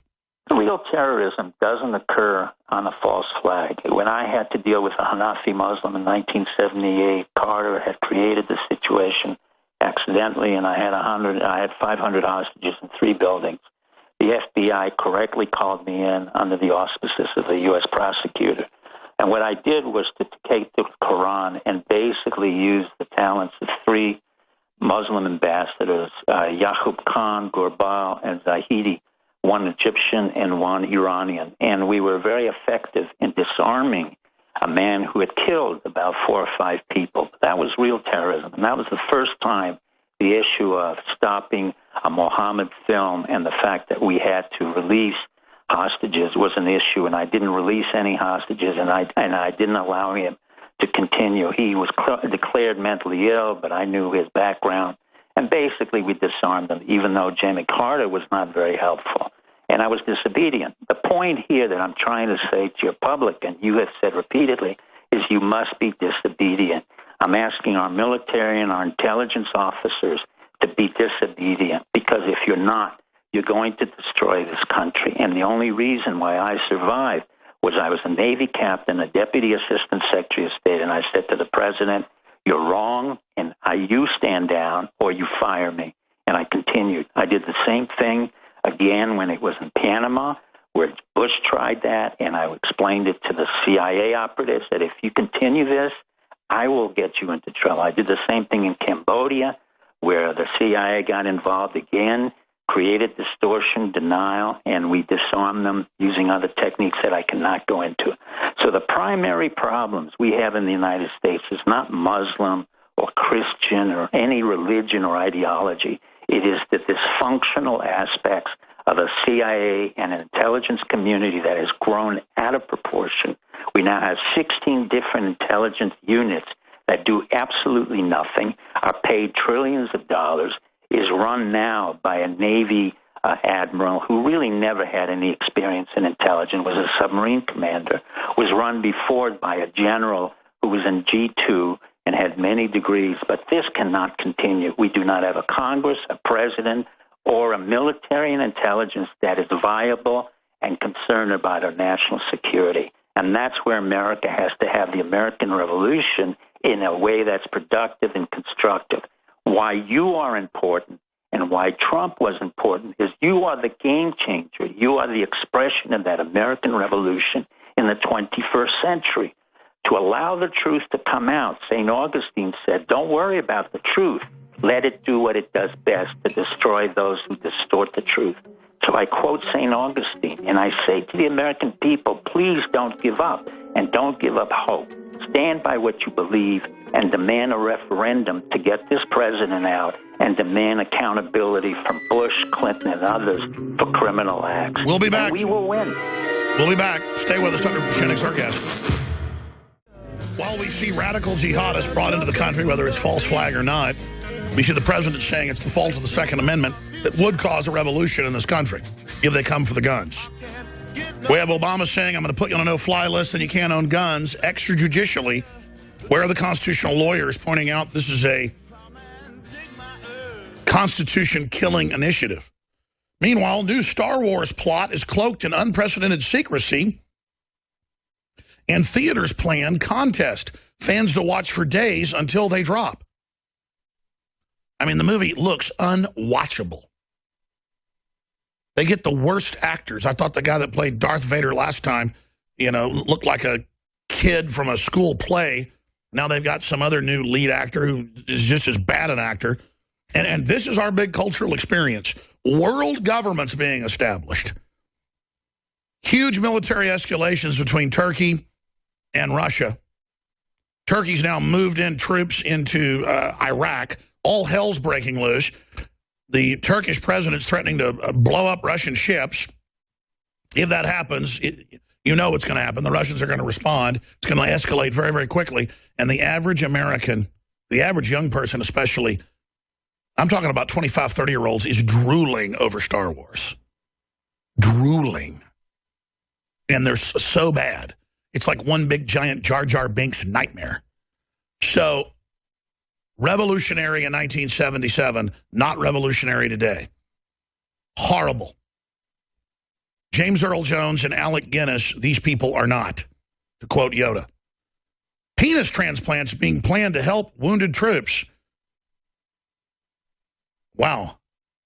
Yeah, they weren't paying for so many sex changes for everybody else. They might have the money.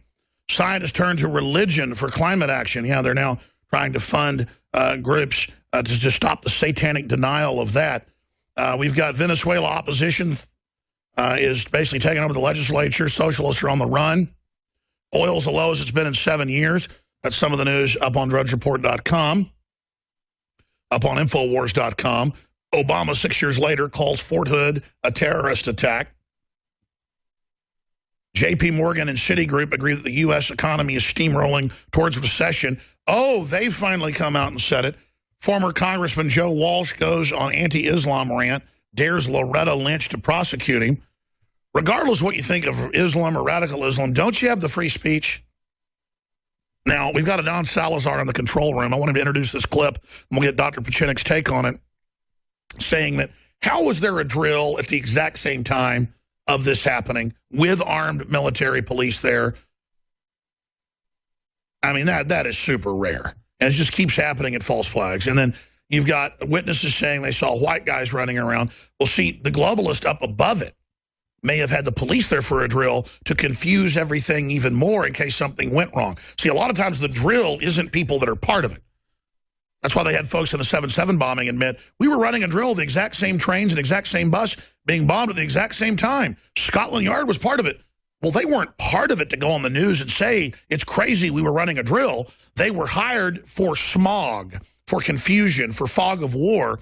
In case any of the false flaggers got caught, then they just say, oh, it's part of a drill. Or maybe Dr. Pieczenik can correct me and explain how that works. But they also bootleg the funding for attacks. But listen, there were real bombers, as best we can tell. They were being handled by a MI6 operative who, again, was a Wahhabist. So it's this sickening Saudi Arabian deal with Western intelligence to wind up these loons, let them hit us, and then they take our freedoms away. But let's go ahead and go to this clip. Adon Salazar brought it to my attention. You're backing up what Dr. Pieczenik was just saying earlier. Tell us about these two clips, Adon. Well, we were really careful not to jump on the whole false flag narrative first off, because everybody expects InfoWars to, claim every mass shooting is a false flag, which, obviously they aren't all false flags. But this one, we were careful not to call it a false flag from the beginning. And then last night, I saw an Intel Hub piece where one of the writers was analyzing a CBS News piece. And have we posted their whole article yet? The lady they're interviewing, she claims she says she was inside the Inland Regional Center when the shooting happened, and she describes 3 shooters, white, male, tall, wearing military gear, which doesn't fit the description that, of the assailants at the end. It wasn't Muslim. They weren't 2 Muslims, a male and a female. She said specifically she saw 3 males, so here's that clip if we want to run it. Let's run it. Why would we hear shots? As we look out the window, a second set of shots goes off, and it's just pop, pop, pop, pop, pop, pop. And we saw a man fall to the floor.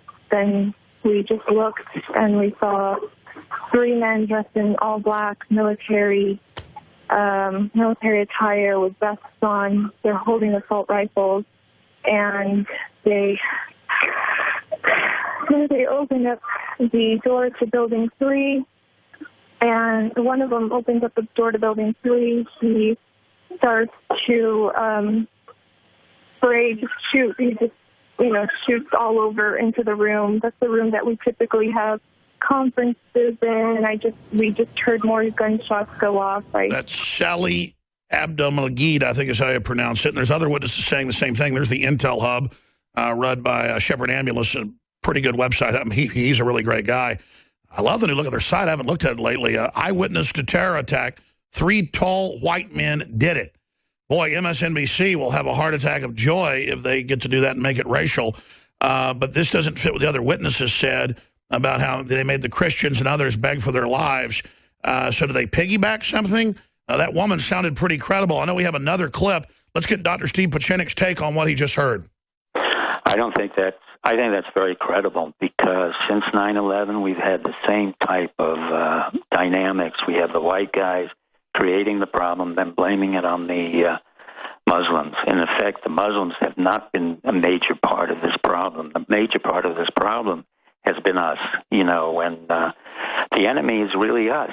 And this is the problem. And unless we start to indict past presidents, the present president, and get rid of all of this nonsense in our intelligence and our military community, we're not going to succeed, and we're headed for self-destruction.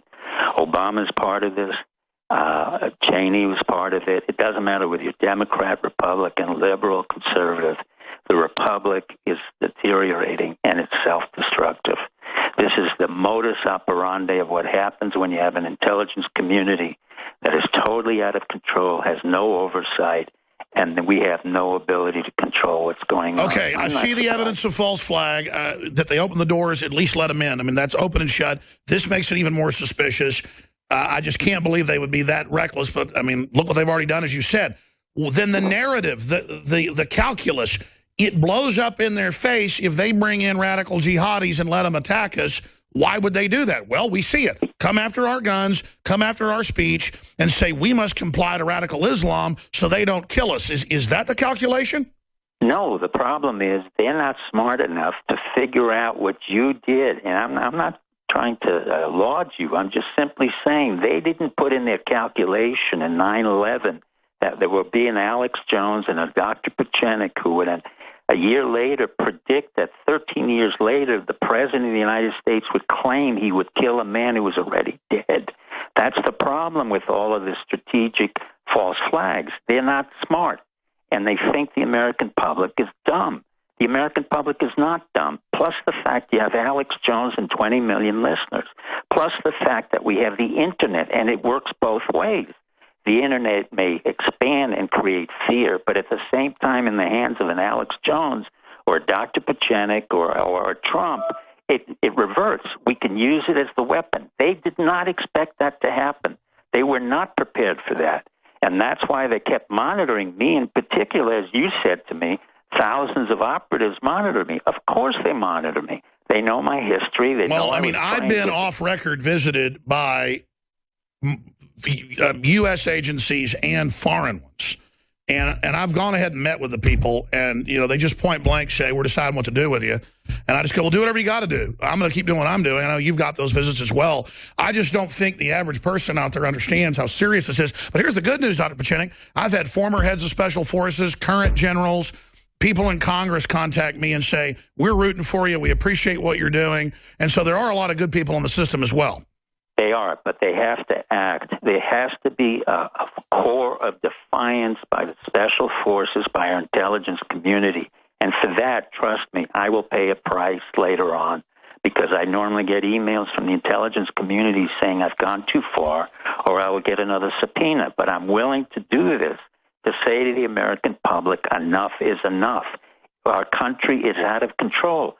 The Salafists and the Wahhabis, they're a problem. But if you want to have the problem neutralized, we could have neutralized that decades ago. Oh, I agree. Well, I've had the Saudis messing with me, too. They know that they know that we don't like their organization because they're the ones But remember, it's the Bush family. You're talking about Marvin and Neil indicted for SNL scandals. You're talking about Bush Sr. indicted for 9/11 and 2008, Bush Jr., 2008 financial crash. Now we have Jeb Bush, who was involved in the transition from one illegal government to another, whose whole history is based on illegal activities in Florida. I know. All I'm saying is, Doc, we got to go to break. We got to go to break. We're going to come back. Don has another clip, and we'll get some final comments from you. I'll just be honest. I don't want the credit because it's so dangerous. This is a scary job. I never intended to be this successful. But what you're saying is actually true and accurate, and I was actually told this basically by some of the Trump people. They're aware of what's going on, and it's just beyond a science fiction movie. I just can't believe that that other people didn't stand up and fight the globalists. But the good news is it shows the power of the people. My listeners, my audience is the real power, and that's what the globalists are afraid of. And the good news is I've already gone to seed. They can take me out, but people already get the paradigm. The transmission's already sent, so I hope I'm a little bit safer because I don't want to mess with these people. Welcome back. I'm your host, Alex Jones. We put together a compilation of Obama saying there's no such thing as basically radical Islamic terrorists and that we're just scared of women and orphans. That's all coming up. Then Joe Biggs from the ground in San Bernardino, California. And I think what Dr. Pieczenik's saying is, yes, there are radical Islamists. Yes, there's Wahhabis out of Saudi Arabia. But the core problem is our Western governments are working with them. And I agree with him. They're funding them to go into these countries to destabilize the area. And we've had so many top generals come out and say, we've been ordered consciously to do it. It's wrong. It's evil. And then the media spins it. Former head of Defense Intelligence says we screwed up. But then you actually watch the clip. That's not what they're saying. So that is disobeying orders, saying that on national television. That is bold. And so I think what Dr. Pieczenik's calling for is starting to happen. One of the most dangerous things you can do, though, is to call for people to do what they're doing in government. But it's even more dangerous to let a criminal outside group take over like this. Let's remember, these are illegitimate groups that are doing this. It's criminal. Just because a guy hijacks a plane and is wearing the pilot's uniform doesn't mean he's the pilot. I think that's what Pieczenik's getting at. But Adon Salazar, the reporter pointing this out to us, we're posting the entire IntelliHub article at Infowars.com right now with the video. But good job for the journalist groups out there ferreting this out and pointing this out. What's this other clip? This is of Sally Abdelmagid, the employee of the Inland Regional Center, and it's the other half of the interview where Scott Pele, I think, is the CBS anchor that's interviewing her. He asks her if she's certain that she saw 3 men, and she confirms, and then at the end of the clip he says, well, now we know that it was a male and a female. So wow, staying with the script. Let's go to it. I couldn't see his face. He had a black hat on, and from my view, all I could see was just a black hat and black long-sleeve shirt, possibly gloves on. He had black cargo pants on, the kinds with the zippers on the sides and the big puffy pockets. He had a huge assault rifle, and he had extra ammo. He's coming ready for something. To reload, I don't know. He had like magazines. I couldn't see what else. I just saw 3 dressed exactly the same. You're certain that you saw 3 men? Yes. It looks like their skin color was white. They looked like they were athletic build, and they appeared to be tall. And then he goes on and we play the full clip and then repeats it's a man and a woman. This could be, though, because there was a drill going on and then she's not into guns and people are shooting and she's confused. But still, the fact that there'd be a drill at the same time. Dr. Pieczenik, closing comments on this. What you're seeing is the collusion between the media and the government. Let me make it very clear. For example, when Osama bin Laden was not killed, the CIA immediately opened an office and literally dictated the script for 0 Dark 30. I reprimanded that. I was thrown out of the Producers Guild and then eventually brought back in on the Academy Awards. What you have is repeatedly somebody like Anderson Cooper bringing in Bob Baer. Anderson Cooper worked for the CIA as an intern, still works for them. You have Bob Baer, who was a CIA operative who was really out of control in the Middle East and literally gave you the storyline for Syriana, which glorified his position. So what you're having throughout the media are people who are in the intelligence business and then twisting those stories around for their own gain. Most of them are not heroes.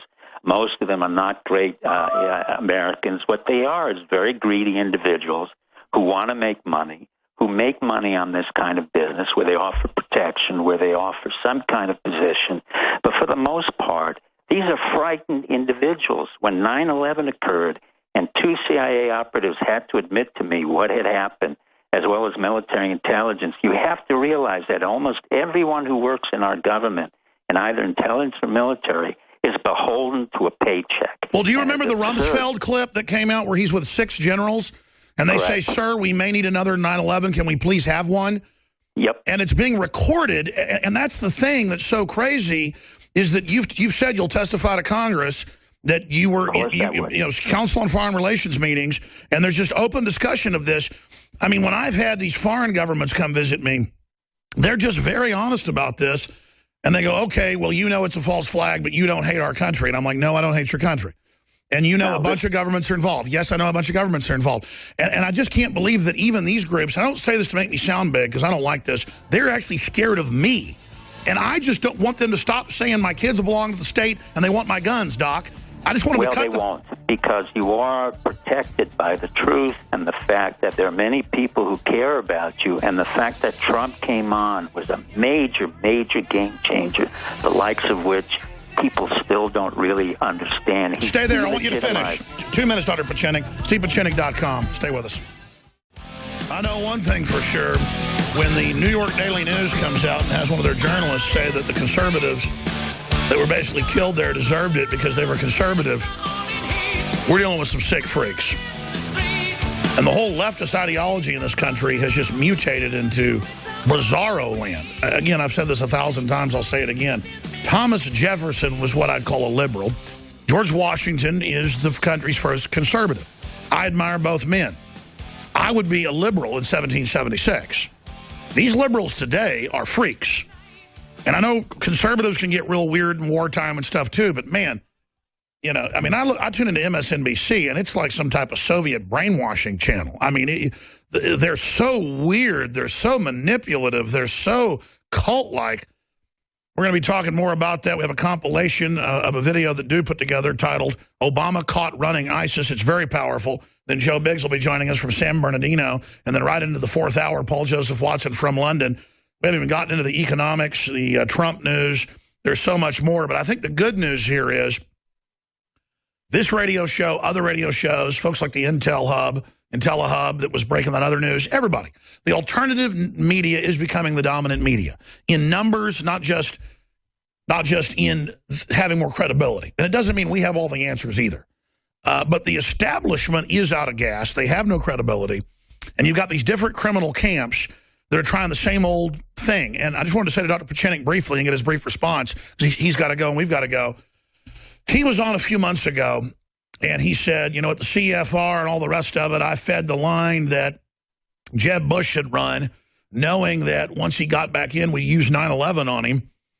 And then I see Trump start using 9/11 on him, and then I have some discussions. I'll just leave it at that. And that's indeed what they're doing, is basically baiting the media in to attack him as a 9/11 truther. And then he's going to destroy the Clintons and the Bushes with it. But they were smart enough. It got real big, and then crickets, no stories. 2,000 plus stories, and then no stories. The word went out, shut that down. So now, obviously, I can let everybody in on the hat trick because, you know, now the this particular cast of the fishing rod lure was somewhat successful, but not fully successful. Plus, it's good to let them know that they're not the only ones that play games. Okay, so I'll just leave it at that. And again, I'm not here with some agency. I'm not being advised by people. I'm just here common sense. And then I talk to Pieczenik, and then I talk to some other people, and they're on the same page, and I wonder if they know each other. Pieczenik says they don't. But it's just people that get what's going on and know how to respond to it. But that is pretty exciting, Pieczenik. Well, not only are you correct, but let me give you an example. Cornell University, which is considered a liberal school, produced 3 of the most fascist neocons: Sandy Berger, who died, fortunately, recently, Paul Wolfowitz, and Steve Hadley, all involved in 9/11. Sandy on behalf of Clinton, Paul Wolfowitz, and the other person on behalf of Bush. And they were all in Quiller and Dagger secret society at Cornell, which I knew nothing about. Harvard University, Mass Mental Health, involved in the storyline of the false flag and Sandy Hook, as well as Yale's psychiatry department. I indicted all of them, and they couldn't respond. And I indicted them of corruption, of moral corruption, and financial corruption, and they couldn't say a word. Those are 3 major universities. And believe me, once you have those universities in a state of fear, now you have a real problem because it's gone to the educational level, the media level, the government level. And I'm not being paranoid. This is very well, what they can't deal with is that now the military, the police, the local governments know the narrative. I mean, the governor of Texas pretty much listens every day. I'm not going to brag about it. I don't want to get into inside baseball. They're in trouble. And more, we're willing to be attacked. We're willing to be killed, I guess, if we have to be. And I don't think they know how to deal with people that aren't cowards like them. Well, the point is your influence, and I know, for example, at Rutgers University in New Jersey, is immense. It is absolutely immense. And that feedback doesn't come back to you, but it comes back to me through the professors. Your influence on the students in Cornell, at Harvard, and Yale is far greater than they realize. And the people who've been brought in as the dupes of those universities, believe me, they've been bought out by Sandy Weil of Citibank. For example, Cornell University Medical College, which was an elite medical school, 180 years in existence, changed its name from Weil Medical College. It was bought and totally bought out and grafted by Sandy Weil, a total crook from Citibank, and now it's called Weil Medical College. The same thing with Icahn Medical College and Geffen Medical College. So what you see is happening is the money of the private sector is co-opting any of the institutions we have, at the same time co-opting the political and military-industrial complex. That's why our generals, they are so bloated, and there's so many of them, more than had ever been in World War II. I don't have a George Marshall. So you and I are in effect acting as the George Marshall to say, get rid of these 4-star generals, get rid of these 3-star admirals, get rid of these bloated political generals who really are not of great service. What I need are the captains, the majors, and lieutenants who will not make it up the system. And I ask them again to seriously understand what you are following through. Those who have committed false flags or have gone into killing Americans or anyone else will pay the price. Believe me, I have always been successful in retribution. And that the CIA knows that, the intelligence community knows that, and the military knows that. That's why they always hand me a subpoena and they monitor me repeatedly, because I don't make false promises. And they will pay, whether it's Trump who comes in and makes them pay or others who are in the institution that will make them pay. But they will not continue to do this. And Obama's on notice. And you have a Secret Service who knows more about any of our presidents, has never been able to come forth as an American institution. Yeah, I've been told by the Secret Service, I'm just going to leave it at this, and not specifics. They didn't break any laws. They just said it's worse than you know, it's worse than you say. I mean, I've had Bongino on, who was the head of their foreign detail. He said it's worse than you say, Alex. They say it's so insane, I wouldn't believe it. Dr. Pieczenik, stevepieczenik.com. We appreciate you coming on. Powerful interview. We'll talk to you again soon, sir. And God bless you and your audience. Thank you very much for having done everything you did. No, thank you, sir. No. I don't like to get on the show here and talk about how big we are and how effective we are, but at this point we have to, because the enemy already knows that. And I like to kind of be under the radar over the years and just being effective, but now, believe me, imagine there's not many shows like this, and what do you think government's tuning into? And I'm just a guy from Texas that analyzes it and has experts on, and I just want my country back. I don't have any personal beefs with these people. I was screaming at Obama last night during the piece I did because I'm just sick of it, man. Blaming the Second Amendment for the jihadis he brought in. I don't know what really happened. All I know is you're not taking my freedoms, buddy. And then they got freaks at MSNBC and the New York Daily News saying the conservatives deserve to have their heads blown off. What? It just doesn't compute that you're such freaks. You run everything, too. That's dangerous. You people are scum. You have no good taste. I mean, I'm calling you names because that's what you are. People are dead, and you're saying that they're bigoted scum that deserve to die because they said they were a Christian? I mean, what's your problem? Seriously, we're going to go to break and come back with Biggs for 2 segments. Please support the broadcast. We've got the Deep Cleanse back in. We've got it $5 off. First time we've discounted it. Free shipping until the 18th. We're selling out of the great charger car battery units. Those are excellent as well. A lot of other great products. InfoWarsLife.com. But right now, let's go to this powerful piece that Rob Dew and I put together. This piece, headline, Obama caught red-handed running ISIS. Here is the report. Last night, on my orders, America's armed forces began strikes against ISIL targets in Syria. U.S. counterterrorism officials asking why are ISIS fighters driving so many similar trucks, and where are they getting them from? How do we know that the arms that are going to the Syrian rebels are not going to get into the hands of ISIS? Because if we had people who were there to funnel it to the right people, and I know these people, and I know who they are, and I know how to do it, and so do other people. You are basically saying that even in government at the time, you knew those groups were around, you saw this analysis, and you were arguing against it, but who wasn't listening? I think the administration.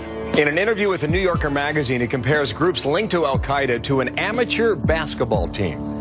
Intelligence officials in Pakistan say a local commander from the terrorist network Islamic State has admitted receiving funds transferred via the U.S. He made the confession while being interrogated.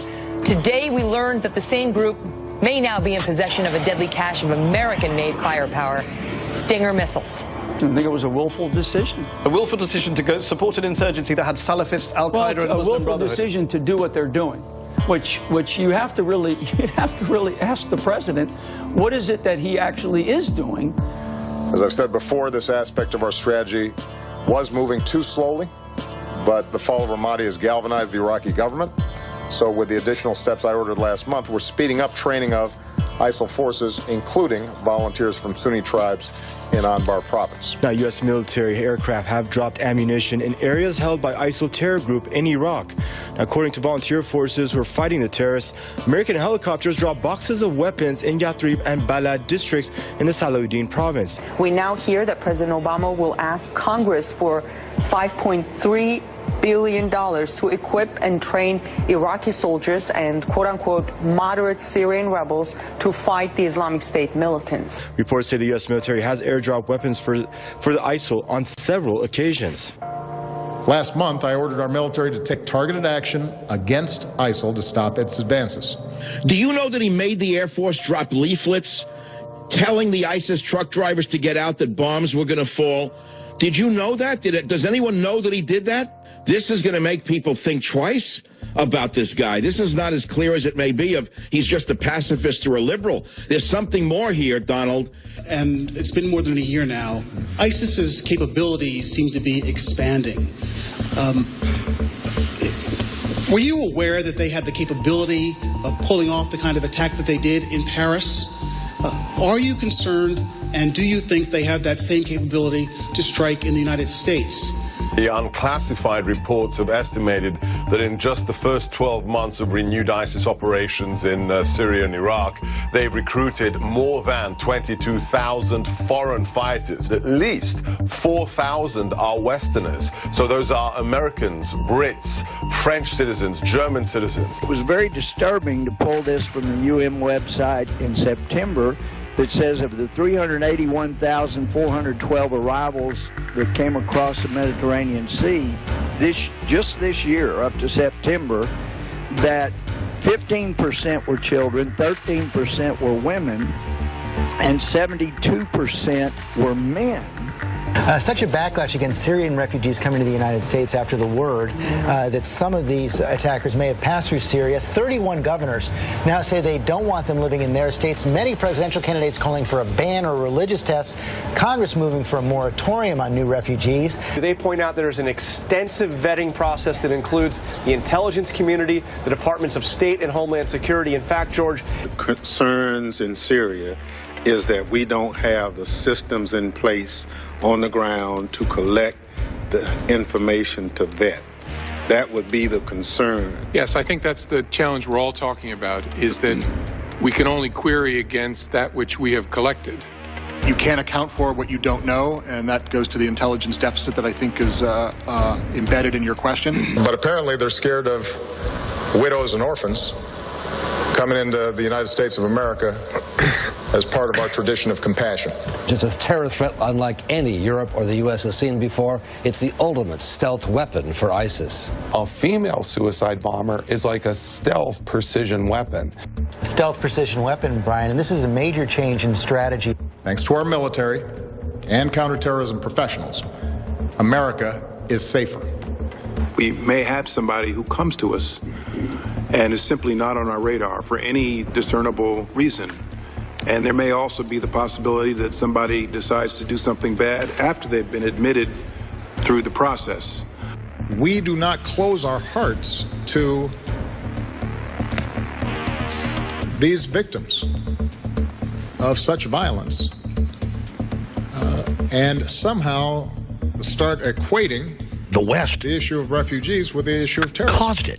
Been reaching out to various countries that have been fighting ISIS in Syria and Iraq, urging followers to attack in their home country. The FBI is still gathering the facts about what happened in San Bernardino, but here's what we know. The victims were brutally murdered and injured by one of their co-workers and his wife. So far, we have no evidence that the killers were directed by a terrorist organization overseas or that they were part of a broader conspiracy here at home. Because we have the clearest indication yet that that shooting rampage 2 days ago in San Bernardino, California, was an act of terror inspired by ISIS. New details about the couple involved in that deadly San Bernardino mass shooting, including a statement of support for ISIS by the female shooter, Tashfeen Malik. But apparently they're scared of widows and orphans. ISIS has been a main concern of the U.S. through just this sort of radicalization. Not directed plots, but people who follow ISIS propaganda through their relentless outpouring of propaganda around the world every day. In June 2015, Iraqi officials reported that as many as 500 children were kidnapped by ISIS to serve as suicide bombers and child soldiers. Anybody who had a chance to see those kids, hopefully you understood the degree to which they're just like our kids. New Islamic State video shows boy soldier execute 2 alleged Russian spies. Long way from when you described them as a JV team. Was that bad intelligence or your misjudgment? Keep in mind, I wasn't specifically referring to ISIL. As I've said before, this aspect of our strategy was moving too slowly, but the fall of Ramadi has galvanized the Iraqi government. So with the additional steps I ordered last month, we're speeding up training of ISIL forces, including volunteers from Sunni tribes in Anbar province. That's a powerful piece that we're going to be posting the full video of in the next 20-30 minutes to Infowars.com. And there is a lot of breaking news, obviously, at PrisonPlanet.com and Infowars.com. The U.S. continues to target Syrian military, blowing up their bases to help ISIS. And the Turks have gone into Iraq, where the Iraqis were defeating an ISIS enclave and have blown them to bits. And Turkey says they're preparing to attack Russian ships. So there you go. That's who runs our governments. Complete psychopath demons who, again, run baby harvesting facilities. I mean, just what do you expect? Mainstream media admits gun control doesn't work. There's another report out with George Stephanopoulos, an important article that Kit Daniels wrote up on Infowars.com. So this is just some of the news that is up on that site. We're going to go to break, come back with 2 segments with Joe Biggs, and then we're going to hand the baton to Paul Joseph Watson. Briefly, Deep Cleanse, one of our the most popular product, if we can keep it in stock, is back in a small run of it, and we're discounting it by $5. Normally you don't discount something you can't keep in stock. We just do that, especially during the holidays, and free shipping running through December 18th. Deep Cleanse available, discounted for the first time ever at InfoWarsLife.com. That's one word, InfoWarsLife.com. Or InfoWarsStore.com is the big umbrella site. Your purchase funds the whole operation. Welcome back, ladies and gentlemen. We're about to go into the 4th hour. I'll do 5 more minutes, and then with Joe Biggs in this segment, and then the next, about 12 minutes total. Then we'll hand the baton to Paul Joseph Watson. Watson may want to keep Biggs over some, I'm not sure. But Biggs is going to be coming back to Austin soon. Then after the holidays, they're going to go back out around the country to more jihad and radicalization centers around the country. They were out covering that on the East Coast when this happened, obviously predicting that attacks would be taking place. It is a false flag. They opened the door and let them in. But now there's mounting evidence of the drill and more. This is really looking suspicious. What we do know is Obama's blaming our Second Amendment. And we have this article, leftist journalist, victim of San Bernardino shooting, deserved it because he was conservative. I can't believe a woman named Linda Stasi, she really has the name of the German secret police, would actually make statements like this. But we saw similar statements from other news channels. Joe Biggs, That's got to really freak you out, being there on the ground, right there at the memorial where 14 people were killed. I mean, this is sickeningly evil. She'll probably get a Pulitzer Prize for saying that, though. Yeah, it's pretty interesting. And like you said, we're standing outside of the Memorial Center at the Inland Regional Center in San Bernardino.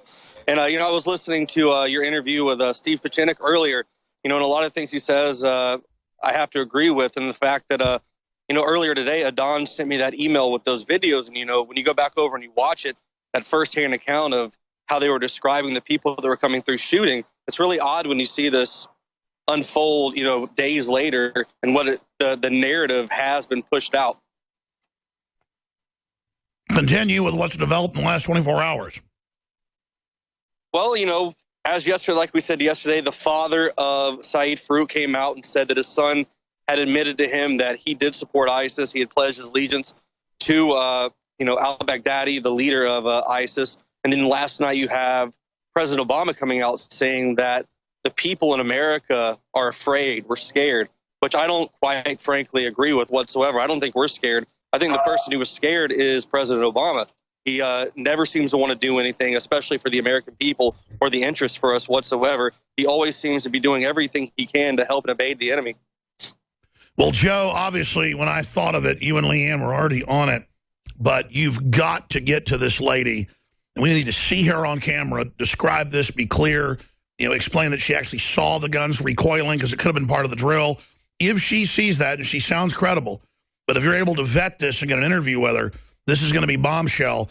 And if she is for real, which she probably is, she's probably being threatened right now. Well, she's probably already been gagged by now at this point in time. Well, try to get to her and find out. Go to her house. I don't care. Do whatever you obviously have to. This is a priority. I witnessed a terror attack. 3 all-white men did it.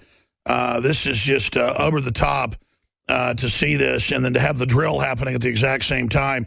Now, she may have thought that guys in the drill were part of the shooting. So we need to get you there and really, gauge it with her on camera. But obviously, she needs to be talked to. Well, the thing is, the police officer, the police officer I spoke to 2 days ago, I believe it was, he said that he was a third officer on scene. His partner was the second officer on scene. These guys were all in police uniform. There weren't anyone else that came in before that. So the first actual police responders, the first people there, from what he said, were actual cops and not people that would be dressed up in SWAT uniforms. So that's definitely an interesting thing for her to see that. Could it be confusion? Could it be the adrenaline pumping, not knowing what's going on, just being scared and just seeing people running? It's hard to But really she sounds pretty clear. She sounds pretty clear twice about what she saw. And again, there was a drill, though. Were they part of the drill? Yep, right down the street to my right, a few miles up the road, that's where it was taking place. And they have been known to be happening right here at this exact location as well in the past few months. I don't know, Joe. You've gotten mad at folks that said other stuff was false flags. You were in Paris, you were at other events, but you said day one you smell a false flag. With this one I do, because there's way too many things out there that just stick out. I mean, there's a lot of things that do not add up. No, they don't. Stay there. Stay there. Stay there. We're going to come right back to you in 70 seconds. 4th hour, Infowars.com/show. Pray for this broadcast. Pray for America. Pray for peace. Pray for enlightenment. All right, Joe Biggs will also be on the nightly news tonight, filing a report and more. He's coming back to Austin here very soon with our great crew, and they've got a lot of HD video they're going to be compiling on their investigations into Islamabad and other facilities, Detroit, you name it. This is only leg one of what's going to be a 3-part investigation, 2 more parts coming.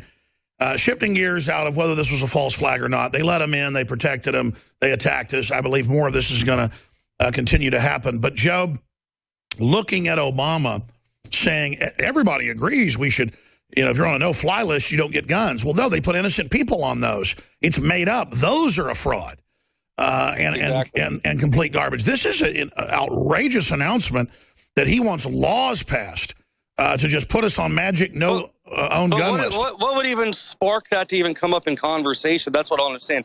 Neither person involved was on a no-fly list. So why does that pop up in regards to what happened here?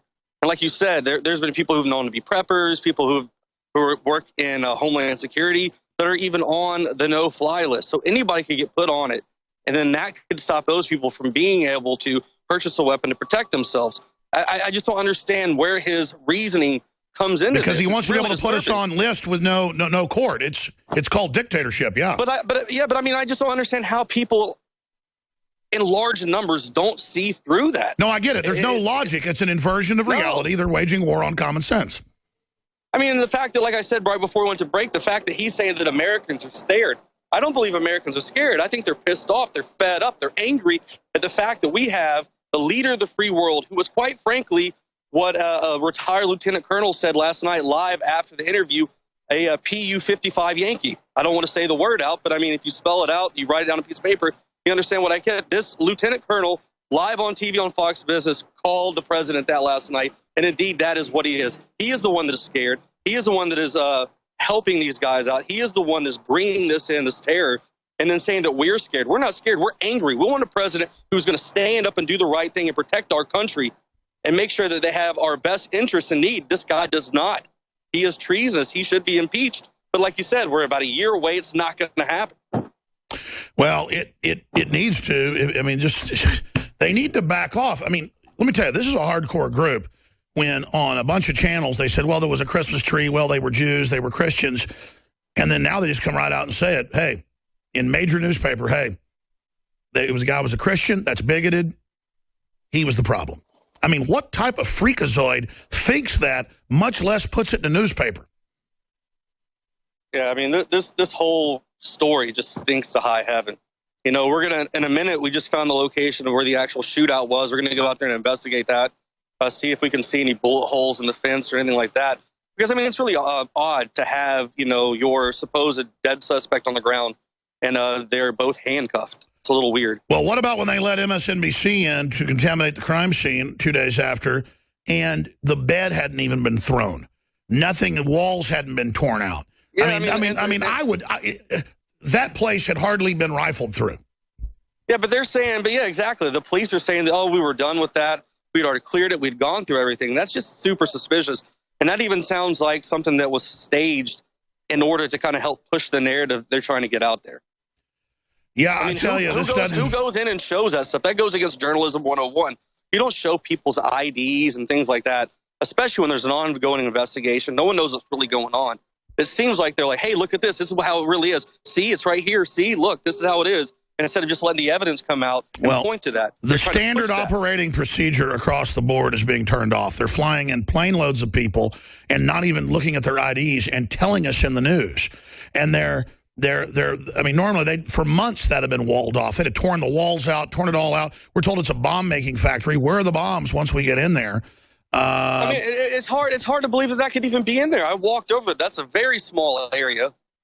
It's close-knit to everything. These are like little duplexes. Every garage is beside every garage all through there. There's no way that in this amount of time... Now, you guys shot some amazing drone footage. Your reports are at Infowars.com on the Nightly News tonight. Great job with the journalism with you and Josh and Mr. Zimmerman and everybody else. Great job. And I know you're going to get back in Austin the next few days. Get out there, talk to that lady, talk to others, and keep it up, Joe. Great job. All right, thank you. All right, folks, pray for those guys. We'll be right back with Paul Joseph Watson from London. We're back. It's the 4th hour of the Alex Jones Show Overdrive with me, your host, Paul Joseph Watson. I'll go to some of your calls in the second half of the hour. But first, this breaking news out of Sputnik. Suspected pro-ISIS refugee in Germany injures 2 police officers. These are the orphans and widows that Barack Obama says we shouldn't be worried about. A refugee shouted pro-ISIS slogans while attacking 2 German police officers who were responding late on Sunday to reports of a rail fare dodger in a railway station in the northwestern city of Osnabrück, police said Monday. So this is just breaking right now. The man has been identified as a Moroccan asylum seeker by police in the German state of Lower Saxony. No evidence linking the suspect to ISIS has emerged, although he was shouting Allah Akbar and pro-ISIS slogans while biting and attacking police. Again, a refugee who had just recently come in from Morocco, another one of these orphans and widows that we should have no concerns whatsoever about, according to President Barack Obama, which leads me to this story out of Breitbart.com. Migrants on video. Paris attacks good. By 2025, all of France will become Muslim. When asked on camera whether it's good to kill French people for Allah, Muslim migrants seeking asylum in Italy answered affirmatively, remarking that it's good to kill French people and warning of a looming December 8th Islamist attack on Rome. That's tomorrow. Of course, we know all the ISIS propaganda is centered around attacking Italy. They see that as the beginning of the final battle for their caliphate. But in a disturbing new video produced by the Italian television program L'aria Chatira, What's Trending, presenters asked some asylum seekers and other migrants what they thought about the November 13 Paris attacks. The program interviewed migrants at the largest refugee center in Europe, located in the Sicilian province of Catania, asking what they thought about the Paris massacres. Listen to what they said. Remember, these are the orphans and widows that Barack Obama says we've got nothing to worry about. So they asked Christians about it first. One Christian migrant, of course, the vast majority of the refugees pouring into Europe are not Christians, they're Muslims. 4/5 of them aren't even Syrian. So they asked a Christian migrant from Africa what he thought about the Paris massacre. He said, I'm sorry for Paris. We are Christians, we don't kill. Presenters then asked a Muslim migrant whether he thought the slaughter of over 100 people in Paris was a good or bad thing. Good, the man replied. Pressed further whether he thought it's good to kill French people, the man responded, yes, French, it is good.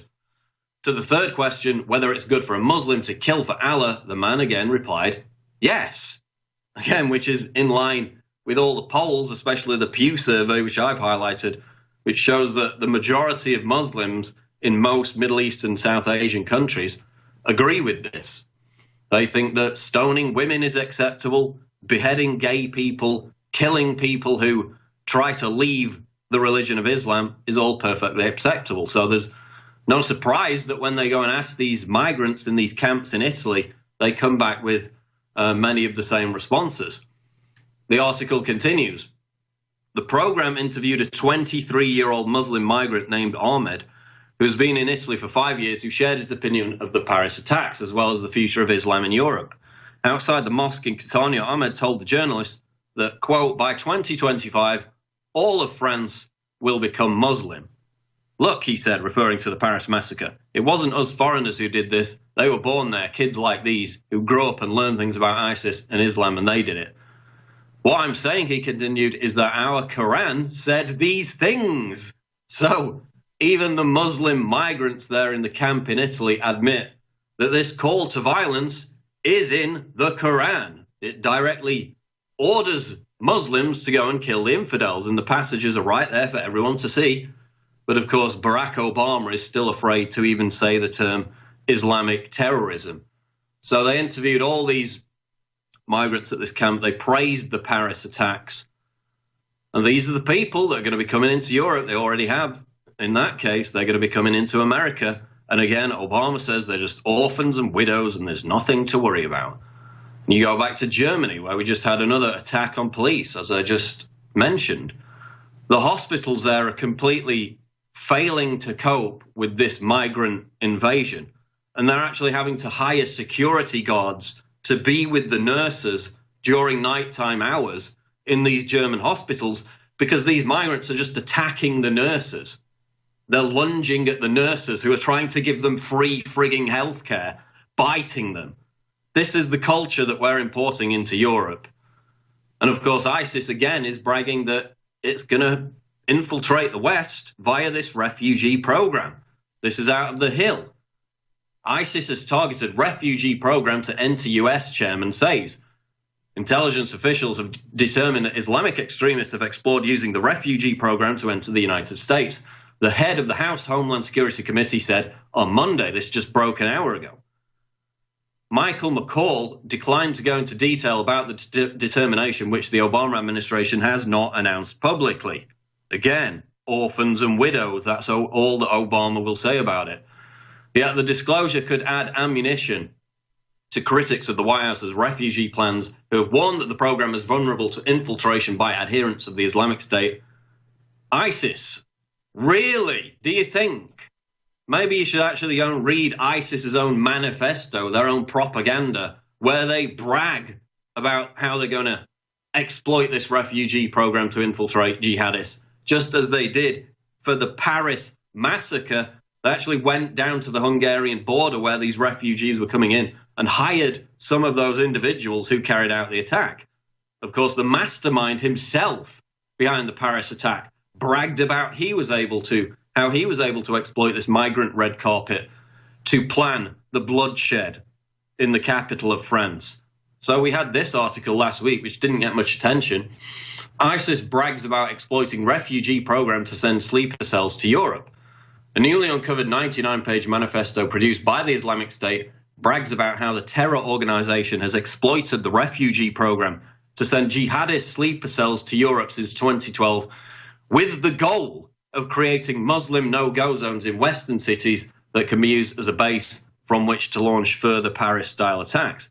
So if you actually read this full manifesto, which I did, it says, basically brags brazenly that they're going to exploit the refugee program to create Muslim ghettos like the one in Molenbeek, Brussels, Belgium, which was the source of the planning for the Paris massacre. It was the ghetto that we walked into and got chased out, got told that we couldn't go in a restaurant because we were white, basically. So that's what ISIS wants to do. They want to create more of those no-go zones where police are afraid to venture, where they can get weapons, military-grade weapons on the street within an hour for €500, and they're going to exploit the refugee program to do that.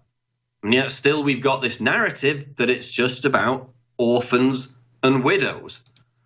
And we saw that again after the attack in San Bernardino. Of course, Loretta Lynch came out and said that we need to keep an eye on people who are spewing anti-Muslim rhetoric. Now she's had to walk that back to some extent. This is out of Politico.com. Lynch recalibrates message on hateful speech. Attorney General Loretta Lynch Monday appeared to recalibrate remarks she made last week that suggested the Justice Department could investigate speech deemed hostile towards Muslims. Of course, we prosecute deeds and not words, she said at a press conference. Some conservatives criticized Lynch for her comments to a Muslim civil rights group where she lamented, quote, the ability of people to issue hateful speech of all types from the anonymity of a screen. But if Loretta Lynch really wants to crack down on violent and hateful speech, maybe she should start with the Quran, because there's quite a lot of it in that book. She also said, quote, I think I can't say definitively right now what led either of these two people, in reference to the San Bernardino shooters, to pick up guns and become murderers, said Loretta Lynch. Well, I'll give you a clue, Loretta. It begins with is and ends with lamb. I think that was probably one of the key motivations as to why they did this. Coming up after the break, and we've got a ton of more news to cover. We're going to go to your calls as well. They're now saying on MSNBC, and this is Melissa Harris Perry, we're going to go to this clip after the break, that the New York Times was wrong to publish the photo of Tashfeen Malik, the San Bernardino shooter, the wife of Saeed Farouk. They were wrong to publish the photo because it might have been offensive to Muslims. Melissa Harris Perry actually said that. This is the same presenter who says that your children belong to the state. She wears tampon earrings, and now she's saying that it's offensive to Muslims that the New York Times published the photograph of this terrorist. And she's not the only one. An Al Jazeera employee, as I tweeted a couple of days ago, said that it was wrong to show the terrorist's face, quote, because it's disrespectful. It hurts the poor jihadist's feelings, boo-hoo. If she was wearing a burqa that covers her face, it's disrespectful to show a picture without. So he was actually concerned about the feelings of the dead terrorist and her family simply because the mainstream media were now showing her picture, which they didn't for at least 2 days. In fact, 3 days, they refused to show her face whatsoever.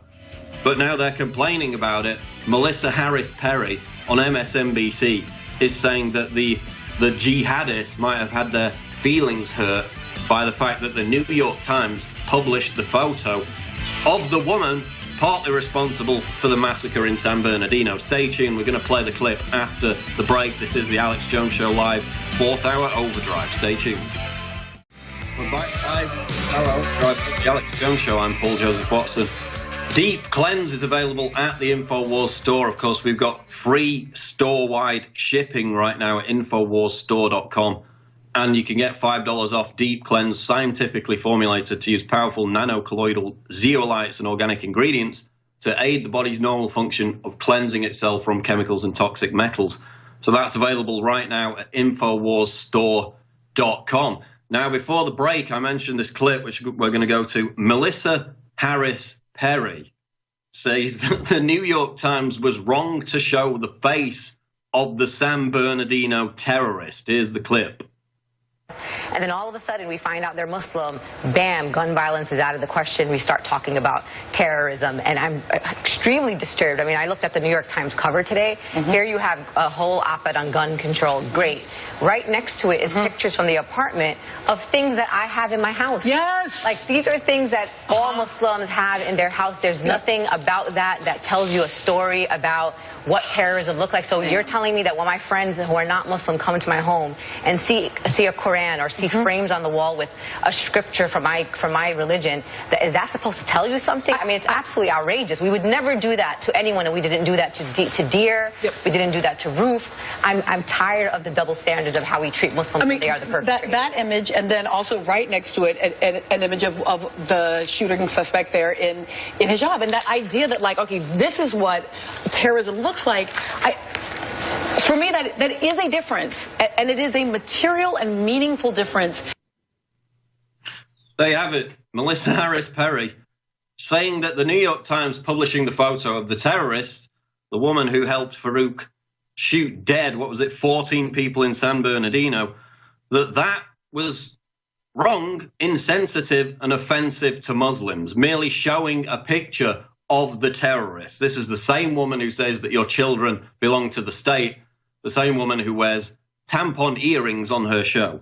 And again, she's come out with absolute lunacy, saying that it boo-hoo, it might offend the feelings of the poor jihadists, because the New York Times dared to publish this photo, when in fact the mainstream media waited days before even showing the face of this woman. Again, people were speculating that could be because they didn't want to show her without her full face covering, because it might upset the feelings of the poor jihadists. Again, the special snowflakes that we should censor our own media to cater for.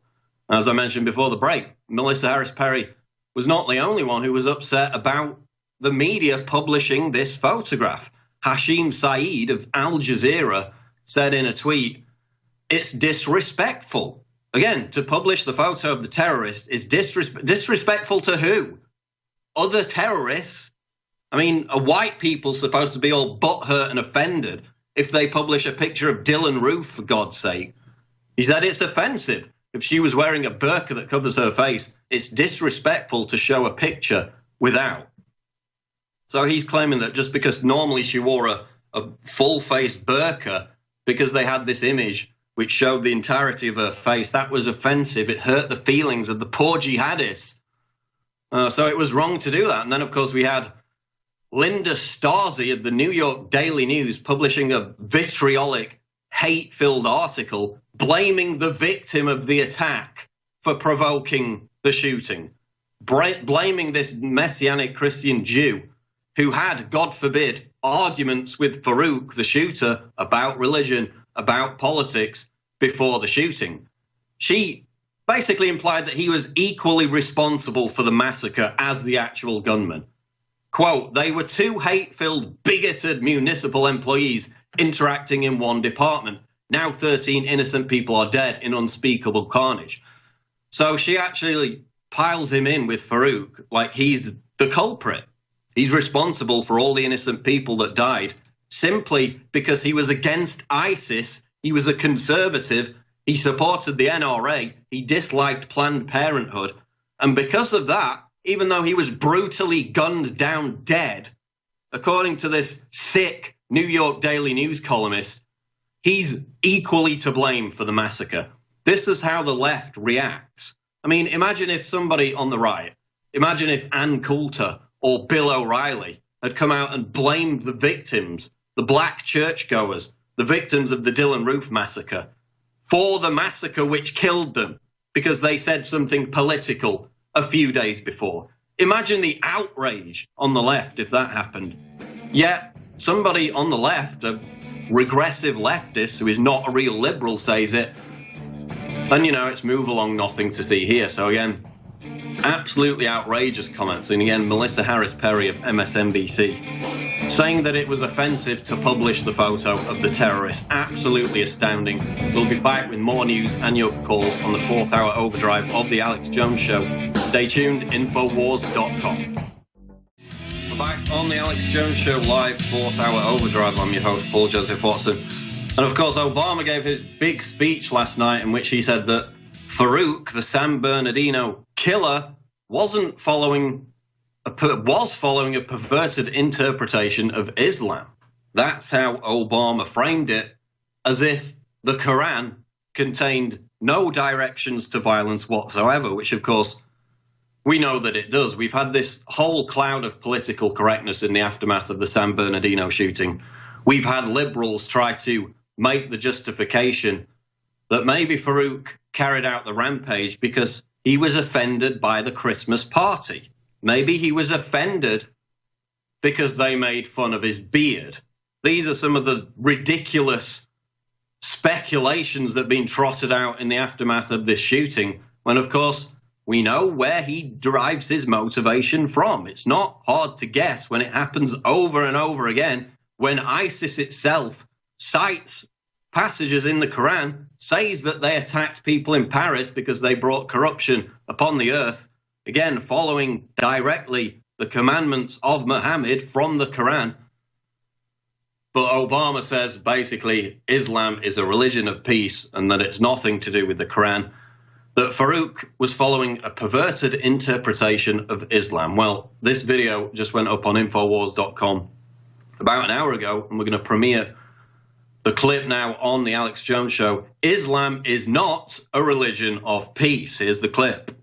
Islam is not a religion of peace. Anyone who still claims this in 2015 is either stupid or they're a liar. Every time I say that Islam is not a religion of peace, I get death threats from Muslims. How dare you say that Islam is violent? We're going to prove you wrong by violently killing you. At least 10 Muslim countries impose the death penalty for apostasy. They execute people for saying they're no longer Muslims. Polls show that the majority of Muslims support killing people for saying they're no longer Muslim. Executing people for not believing the same thing as you is violent and wrong. It's not peaceful. Because it's the only religion that acts like the mafia, that will kill you if you say the wrong thing, draw the wrong picture, or write the wrong book. At least 10 Muslim countries impose the death penalty for homosexuality. They execute people for their sexual preference. Polls show that the majority of Muslims are completely intolerant of homosexuality. Executing people for being gay is violent and wrong.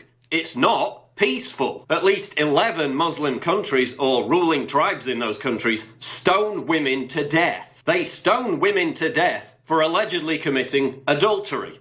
Rape victims are also stoned to death. Polls show that the majority of Muslims in these countries support stoning women to death for adultery. Stoning women to death for committing adultery or being raped is violent and wrong. It's not peaceful. Whenever Muslims carry out terror attacks, they cite the Quran as justification. The Quran contains a plethora of passages that directly encourage Muslims to kill non-Muslims. I'll leave a list in the description. Note that there isn't a Quran 2, which is only read by radicals or extremists. There's only one Quran, in which acts of violence are specifically encouraged. Although a minority, a disturbing number of Muslims support terror attacks. For example, 39% in Afghanistan and 29% in Egypt. Killing innocent people in terror attacks is violent and wrong. It's not peaceful. But there's over 1 billion Muslims who would never commit terror, kill gay people, stone women to death, or execute apostates. Right.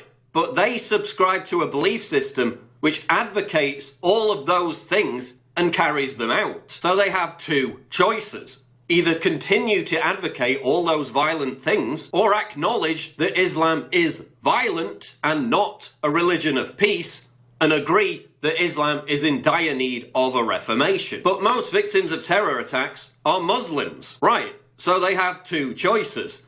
Either continue to deny that Islam is violent and keep being killed in terror attacks, or acknowledge that Islam is violent and not a religion of peace and agree that Islam is in dire need of a reformation. Saying most victims of terror are Muslims is not an argument. But what about the Crusades? Remember that during the Crusades and the Inquisition, people committed terrible deeds in the name of Christ. The fact that Christians fought against Muslims in a military campaign nearly 1,000 years ago does not excuse the fact that Muslim countries in 2015 kill gay people, stone women to death, and execute Muslims who give up on the faith of Islam. Saying, but what about the Crusades, is not an argument. But what about Western foreign policy? The fact that Western military forces have launched unprovoked acts of regime change in the Middle East is terrible, and I've been a vocal critic of those wars for the entirety of my adult life. History has proven that such wars only empower violent jihadists. But that doesn't excuse Muslim countries in 2015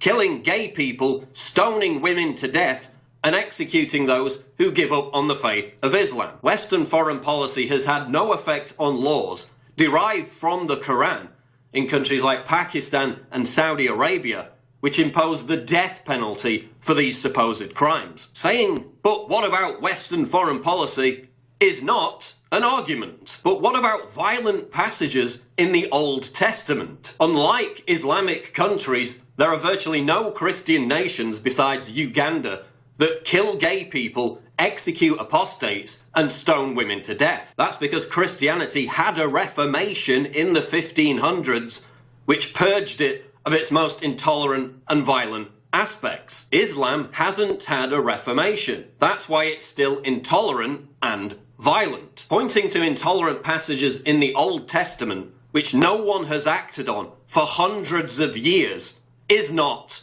an argument. Saying, but what about violent passages in the Old Testament, is not an argument. How do we move towards reforming Islam? Well, first, we don't shout down the voices of reform by calling them bigots, apostates, and Islamophobes. We don't automatically denounce anyone who criticises the violent and intolerant parts of the Quran as a racist. Islam is not a race. And we don't excuse or hide the fact that Islam is violent by redundantly citing an array of supposed justifications which are completely unrelated. So I welcome your comments, but here's a challenge. Try to rebut my argument without using the words bigot, racist, or Islamophobe. Try to directly address my argument without citing the Crusades, Western foreign policy, or passages in the Old Testament. None of those things disprove that Islam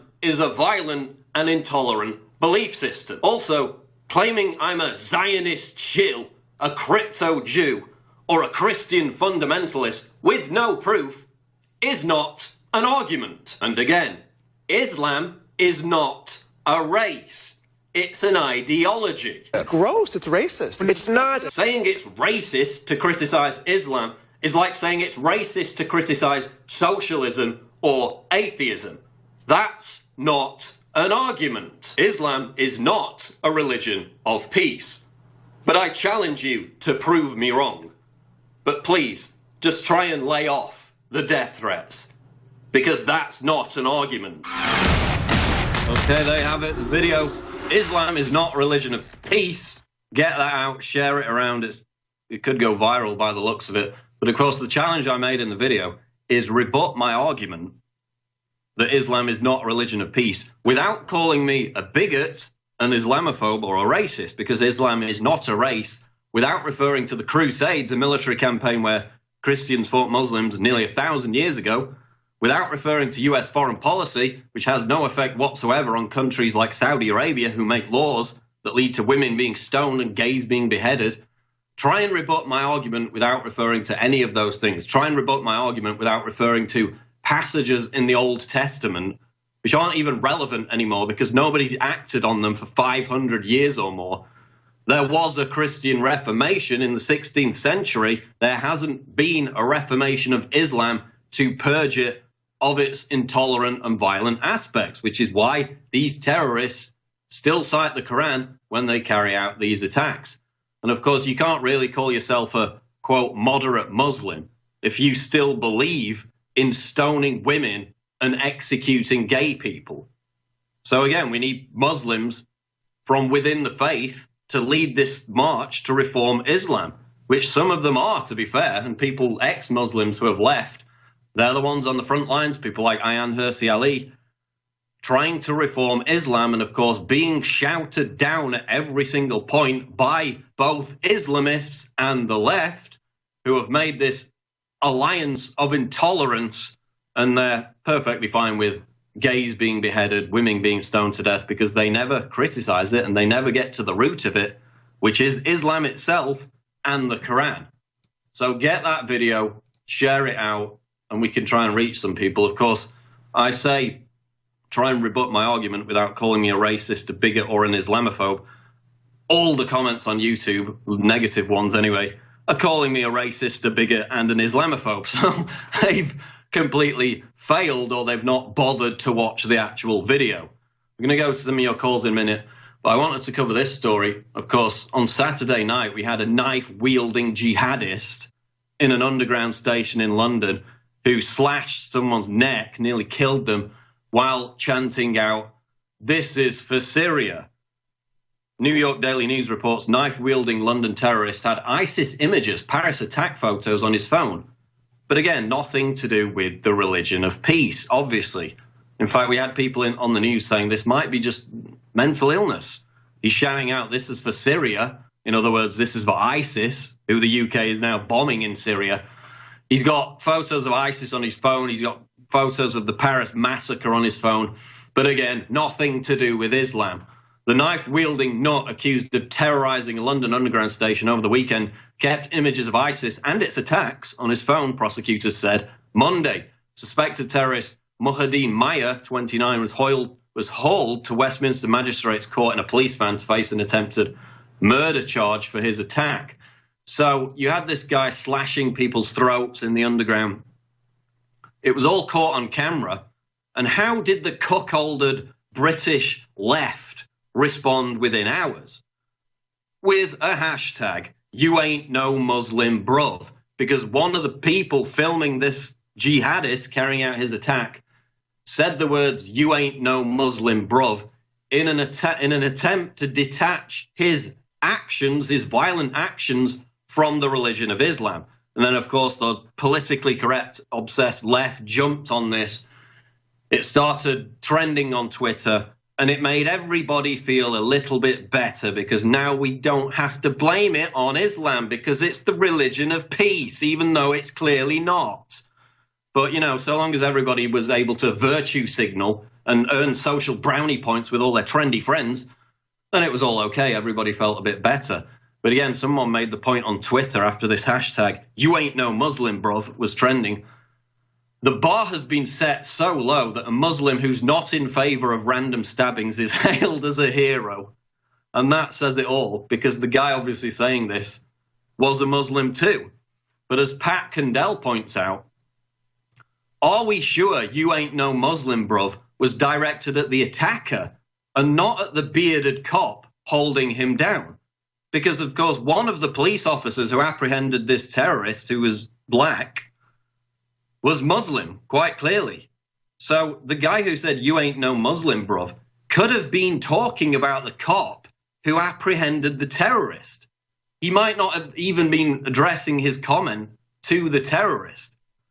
So if that turns out to be the case, it's going to be a spectacular defeat for the narrative of the leftists and the regressive left, those obsessed with political correctness, because they tried to claim this to point out that this attacker, this jihadist, they tried to divorce his acts, his violent actions, from the religion of Islam. And that was the entire narrative in the day after the attack. It could blow up spectacularly if that proves to be the case. But now he's in court, so we'll continue to follow that story. Let's go to one of these callers. Daryl in Texas, you're on the air. Go ahead, Daryl. Hello, how are you? Good, Daryl. What's on your mind today? Well, those are good points you were making. I wanted to also make a comment on the fact that, you know, if someone is getting offended that her face is being shown, why aren't they directing their outrage towards her? Because if she didn't want her face shown, she shouldn't have done that. And it's like, if we have a KKK member and someone outs them by showing their face in the newspaper, we're not worried that they offended the KKK members. So everyone should be directing their outrage towards her for sort of making a breach of Islam by forcing the media to show her face. I mean, the outrage should be directed towards her. And I also wanted to make a comment about the Christmas lighting ceremony. From what I understand, the governor of California canceled the Christmas lighting ceremony, and this is not the way you fight this type of thing. You do the exact opposite. What you do is you say, if the Christmas tree offended the person, then let's put a Christmas tree on every corner. And then you say something, and I'm going to say 3 words that I think are going to have to be said sooner or later, because you can tell people no. You can tell Congress no. You can tell supposed lawmakers, you can tell them no all you want to. People that are violating your rights and assaulting you, you can be nice to them and you can tell them no. But eventually you have to draw a line in the sand, and you have to look them in the eyes and say 3 words, and those words are, make your move. So that point is when you give no more and you say no and you mean it. And so they should put a Christmas tree on every corner and simply say, make your move. Okay, Daryl, thanks for the call. I vehemently agree with that. And of course, the kind of attitude that you're talking about is the same kind of attitude that we saw after the Charlie Hebdo attack in Paris back in January, which is segments of the left, which again are allied with Islamists, blamed the cartoonists for the massacre. They said they were provoking the poor jihadists who had their special snowflake sensitive feelings hurt, and that in some way justified the brutal massacre of those cartoonists. We saw the same rhetoric after the Garland attack, which was thankfully stopped because of armed, responsible men with weapons. Unfortunately, none of the victims in San Bernardino had that protection. We'll be back. We're going to take one more call, I think, after the break and finish up on the news. This is the Alex Jones Show 4th Hour Overdrive. Stay tuned. Infowars.com. We're back. Final segment of the 4th Hour Overdrive on the Alex Jones Show. Remember, InfoWarsStore.com. We've got Deep Cleanse, scientifically formulated to use powerful nanocolloidal zeolites and organic ingredients to aid the body's normal function of cleansing itself from chemicals and toxic metals. Free store-wide shipping as well. This is going to make a good Christmas gift, as will all the other products. And, of course, it helps us build the platform. It's key to continue your support by purchasing the products at InfoWarsStore.com. Well, Barack Obama continues to be the most prolific gun salesman that America has ever seen. Reuters is reporting Americans stock up on weapons after California shooting. Market Watch, this just broke, gun stocks rally after Obama's primetime address on terrorism. Shares of the 2 publicly traded gun makers rallied on Monday, a day after President Barack Obama gave a primetime address calling for a modest reduction in the availability of firearms. Of course, he's calling for the TSA no-fly list to be linked to a no-gun buy list, which ironically will create a list of Muslims, just as Donald Trump was criticized for calling for. It will create a surveillance list mainly comprised of Muslims because they make up a significant portion of the TSA no-fly list, so Obama can call for it. It's trendy. If Trump calls for it in a different context, it's racist and Islamophobic. Let's go to one more call here. Kevin in California, you're on the air. Go ahead, Kevin. Yeah, thanks, Paul. Good to hear from you. Yeah, I've been trying to call so many times. I'm glad to finally get through, but I wanted to bang the drum a little more on this subject with, the Christmas party out ban. It's ridiculous, and one, it's completely anti-American. This country was founded with the cornerstone of the basis of religious freedom and the ability to express it. With the right and left hand being, the right to defend ourselves equally to whoever might oppress us, revising it for modern day. And, of course, our right arm for freedom of speech to defend ourselves, basically to defend our religious freedom. It's really almost like the keystone to our entire declaration. And I think it's time, this is kind of like one of those last straw issues. I think everybody should be upset about this. I think anybody who openly says that we should restrict our religious freedoms needs to be prosecuted. I don't know. What do you think? Well, I fully agree, and it's this idea that we've got to be tolerant of all these foreign cultures that are coming in, which we have been completely tolerant. Yet when it comes to Americans, for example, at universities, having Christmas cards, sending Christmas cards, taking mistletoe to a Christmas party, even the decor being red and green.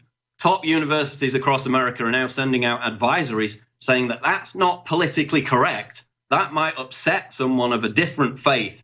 So it all has to be this generic holiday party BS. So again, we have to accept this invading culture, which in many cases is completely intolerant and anti-American. Yeah, Americans can't go to Christmas parties, can barely even say the word Merry Christmas, can't exchange Christmas cards, can't have, red and green decor. It's completely ludicrous. And again, we have this whole Islamophobia meme, which Obama harped on about last night. If you look at the stats, only 16% of hate crime attacks in the US are against Muslims. 55% are against Jews. So when they bring in this meme of Islamophobia to try and shut down dissent, criticism of the refugee program, for example, it's completely fraudulent. That's going to wrap it up for the 4th hour of the Alex Jones Show. Remember, go to the InfoWars store to get all the products, support the platform, and get that video out. Islam is not a religion of peace. Share that video. We'll be back tomorrow with a live show. InfoWars Nightly News tonight. InfoWars.com.